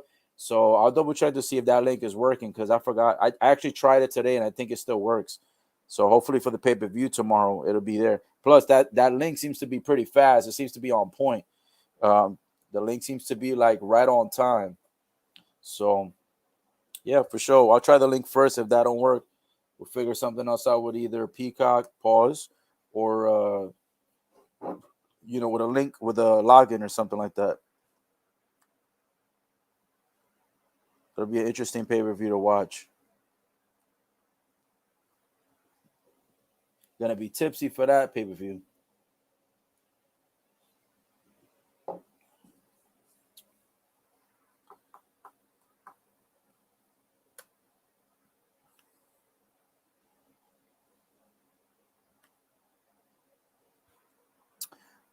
7 minutes and 6 seconds to go, man. Fourth and goal.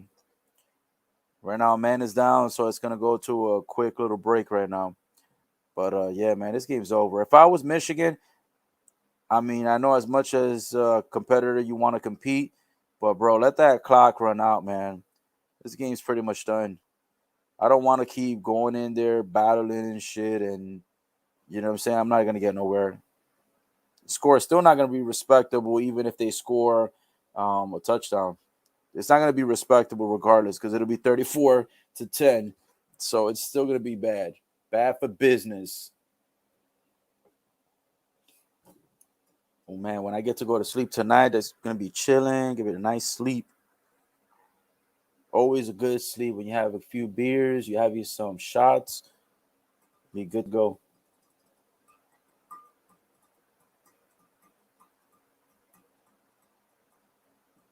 A whole lot of discussion going on the field. I don't know why, but this game's over. I don't know why these guys are out here still, calling plays, taking it super serious.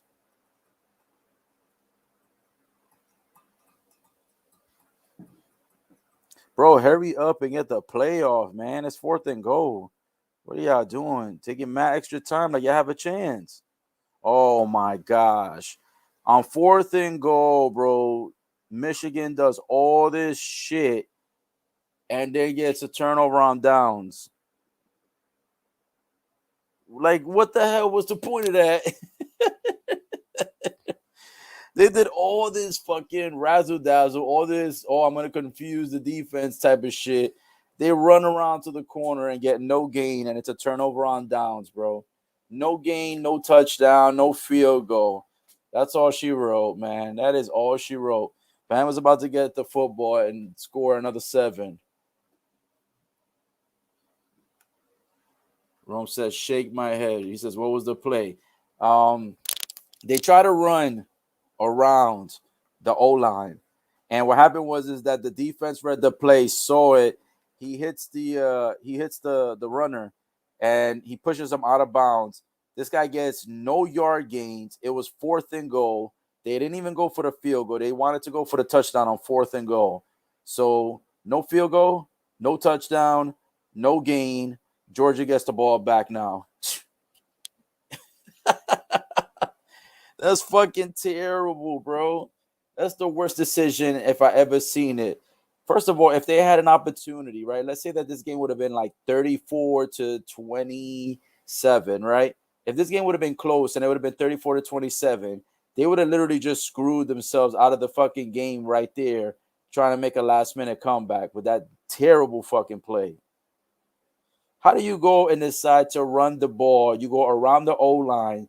You get smacked by the defenders out of bounds. You get no gain, no touchdown.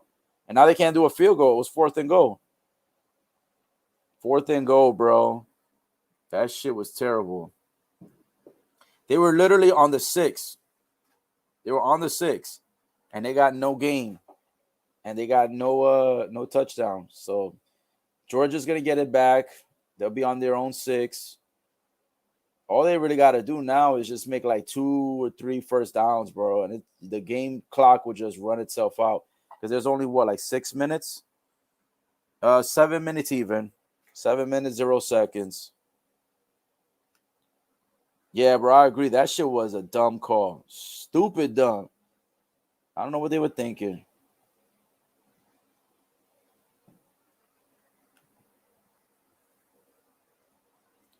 I know it's New Year's Eve, but the way they've been playing, they should have been April Fools. They look like a bunch of fools out there, looking like they're actually a good team, and they look like absolute trash right now. Damn, this is supposed to be what, a 12-1 team? Yeah, Michigan is 12-1, just like Georgia, just like Alabama. Shit, it's crazy. There it is. It's only 7 minutes left. It's about to be Georgia and Bama rematch, son.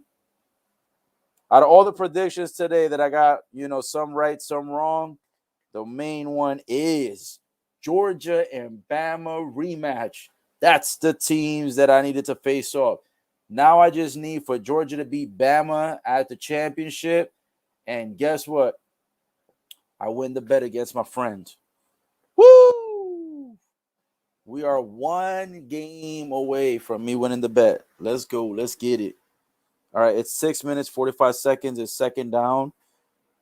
Georgia with the football. Here we go. 34-3. 34-3. I'm tripping. I said 34-3. I think Georgia's about to go up 41. They're about to hit that 7 real quick. A lot of time. Here we go. 2nd and 7. They're on their own 8.5-yard line. They make that one big pass. It's over. They go for a rush play. Oh, it's not enough. They only get about 4 or 5. They're trying to run the clock, though. That's for sure. You can see it. They're like, yo, we won this game already, man. We trying to go home. They're like, stop with this bullshit of trying to play defense and trying to do last-minute heroics. There's no more last-minute heroics in this game, son. You guys are done. Damn, Michigan had 3 turnovers.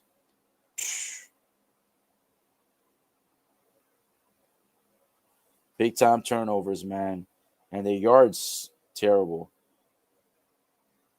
Total yards for Georgia, 465 to 290 Michigan. 332 pass yards to 202 for Michigan. It's crazy, man.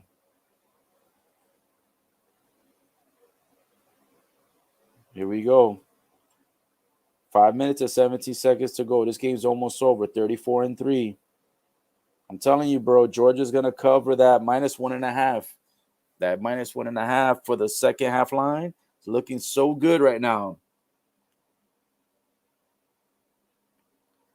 Romeo says, so you're feeling confident with Georgia versus Bama to win your bet or what? I'm going to say 90 to 100% confident. I feel like I'm going to win the bet. Yep. All the cards have fallen to my benefit at this point. Georgia, I mean, this performance, bro, shows that they're going to take this shit head on. Pause, no pun intended. But they're about to run Bama over. Let's think about it. Bama won by blowout today, right? But Georgia did it against a slightly better team. They also did it in a quicker fashion. Like they started scoring 14-0 out the gate in the first quarter. Then they scored another 13 in the second quarter. So it was like a huge blowout before halftime. Bama was winning, big by half, but it wasn't as big of a blowout. They were only up 17-3. So if you think about that, 17-3, and you got 27-3, and you did 27-3 to a better team, and Bama did 17-3 to a team that's not that great. I gotta feel good. I gotta feel good. Gotta feel good with Georgia. Yeah, I agree. They gotta hit the pedal to the metal. The pedal to the metal, pedal to the metal. Remember that shit? That song that was I don't know if it was Timberland that said that shit or if he made the beat for that song, but I know Timberland was involved somehow. But that pedal to the metal. That's how it's got to be, bro. Georgia has got to take their boots and shove it down the throats. They've got to shove it down the throats of Alabama. And this -1.5 is about to cover. Yep. This -1.5 should be covering. Ooh, damn, look at this impact. Oh, shit. Bro. Number 32 on Georgia goes into the stomach. He goes into the stomach of the Wolverines offensive player. Oof, that shit look disgusting, bro. It looked like he took his intestines out of his throat. The way he fucking tackled his ass. Damn, son. That replay in slow motion made that shit look even worse. It looked like he was getting speared by Goldberg.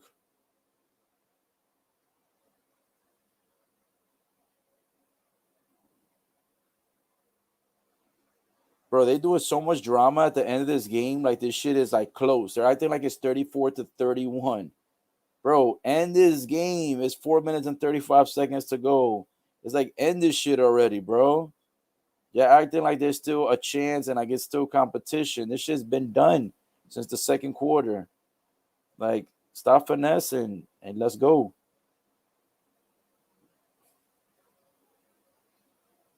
These people are the worst.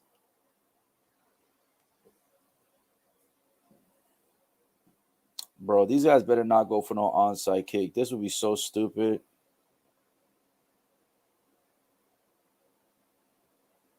What the hell was that, bro? Yo, this quarterback sucks, dude, for Michigan. I'm not sure how they got 12-1, but this quarterback sucks.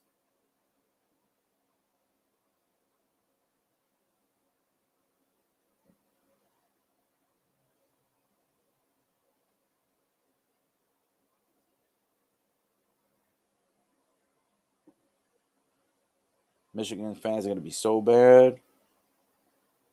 New Year's Eve, eliminated. Lost. No chance to the championship.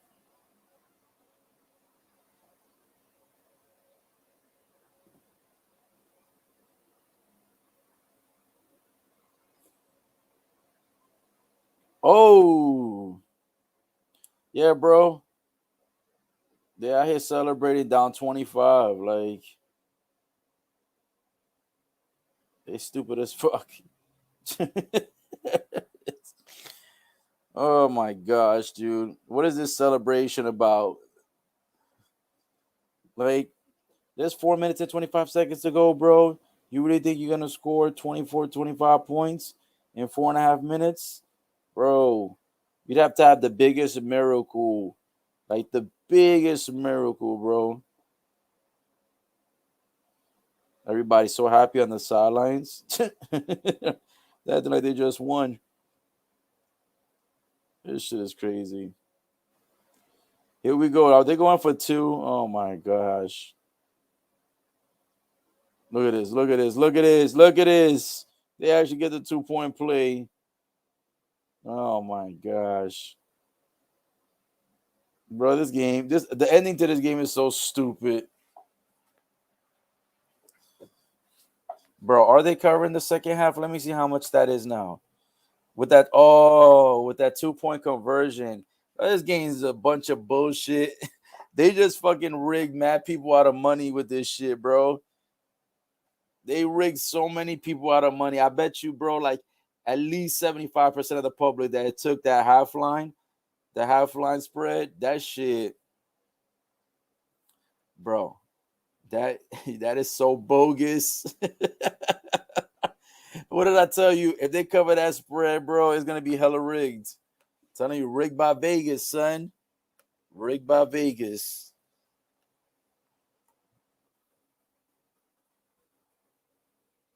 Unbelievable. Right now, they're barely covering though, because they got right now they're up by 1 point. So if Georgia scores just a field goal, that means that it'll be 10-8 as far as the points scored in the fourth quarter, because they didn't score anything in the third. Neither team did. So it'll be 10-8 in the fourth, which means that they would just cover that -1.5. Oof.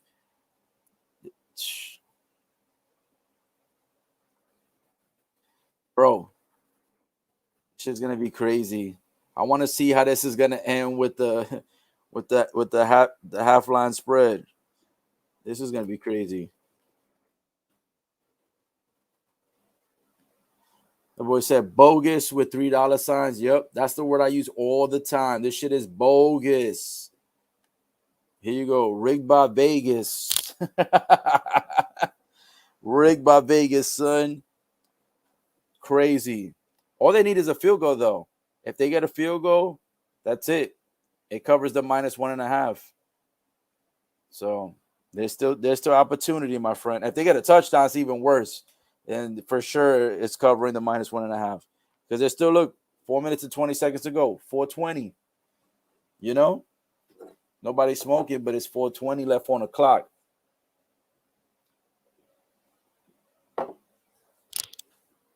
Woo! That boy bucking it.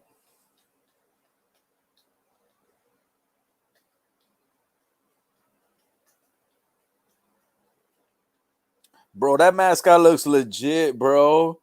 The Georgia mascot, that boy look hella legit. Have you seen his face? His face is like this. It's like a big ass chin for the Bulldog. Yo, that's fire. I never seen that mascot before. That shit's funny. That boy looking tough. Here we go with the bogus money. It's about to be so bogus right now, bro. Here we go. Georgia. 3 minutes, 35 seconds to go. 1st and 10. Them boys about to score. Vegas be cheating on these spreads, bro. Hella cheats. Cheat codes. Game Shark codes.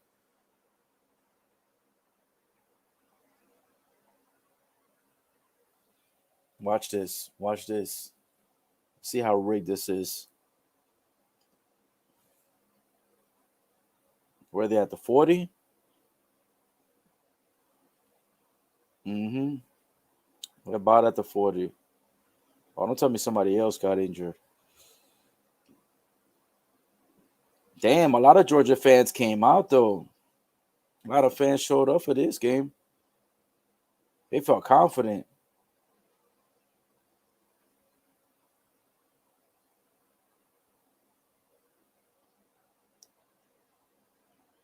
Damn, bro. I swear they must be getting paid by like the second or by the minute. Because right now, They're legit just like they're taking forever just to end this game, bro. The last 4 minutes and a half, bro, only 1 minute has passed by.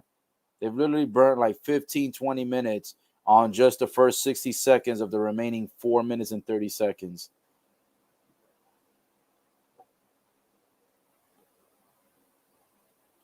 Boom. Hurry up.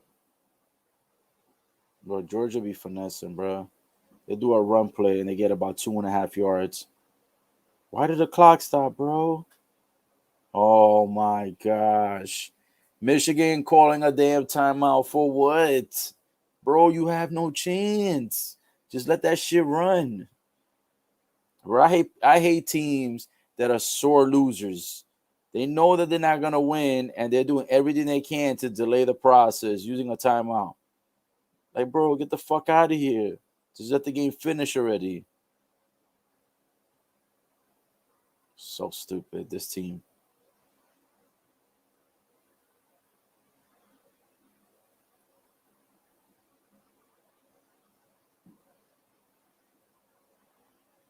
Man, happy New Year. 1 hour and 4 minutes away. Woo! Might have to tune in to see if they got the ball dropping. Pause. No pun intended.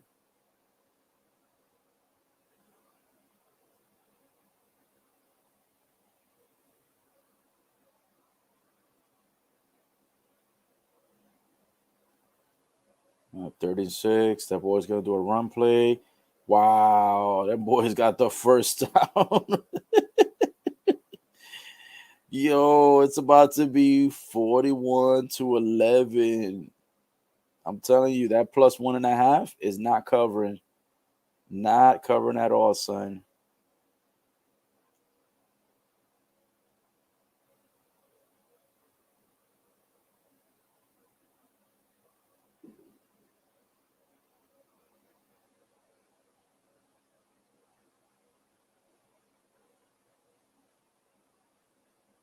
I'm not gonna lie, this game taking forever, making me sleepy. Like, bro, let's get it done. Stop calling timeouts. Stop wasting time. And 2 minutes and 36 seconds to go. Oh, damn, bro. They got like 3 games for New Year's Day. Sheesh.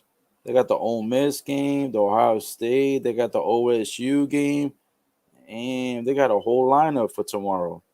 I don't know if I'm covering any of those games, to be honest. But damn, that's a lot of games for New Year's Day.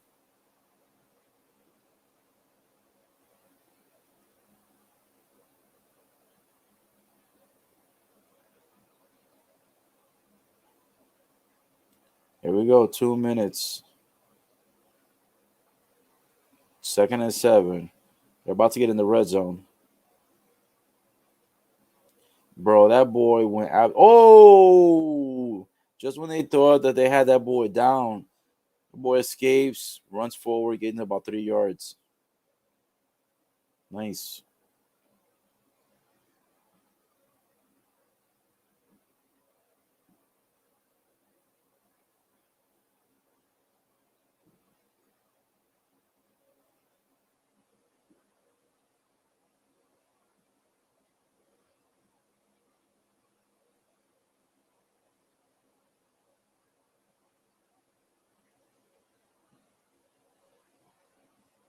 1 minute, 10 seconds to go. 3rd and 5 on the 19. Come on, Georgia. Get that first down, bro. Ooh. Defense holding up. It will not get the first down. Shit, you might as well just go for it on 4th down. Ain't no point other than them boys get the ball back. You feel me? Damn, look, them boys over on the sidelines on Michigan, they'll be having a chit, little chitty chatter, talking about how bad this game was, bro, on both offense and defense. 4th and 3. Damn, that clock is ticking, bro.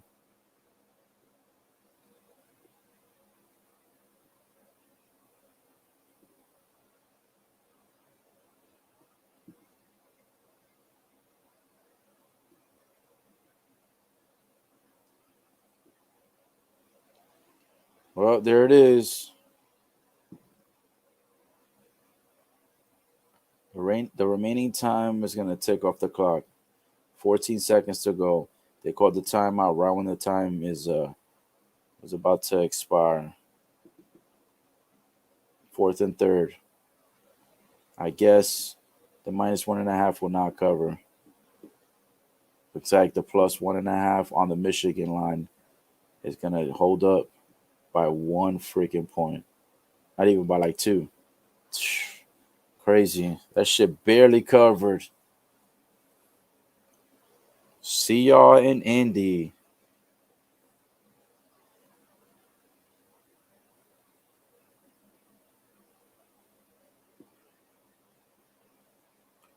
Well, that's gonna do it, man. 34-11 is the final score. It's fourth and third, but it's only 14 seconds, so there's no more suspense. There's nothing else to cover.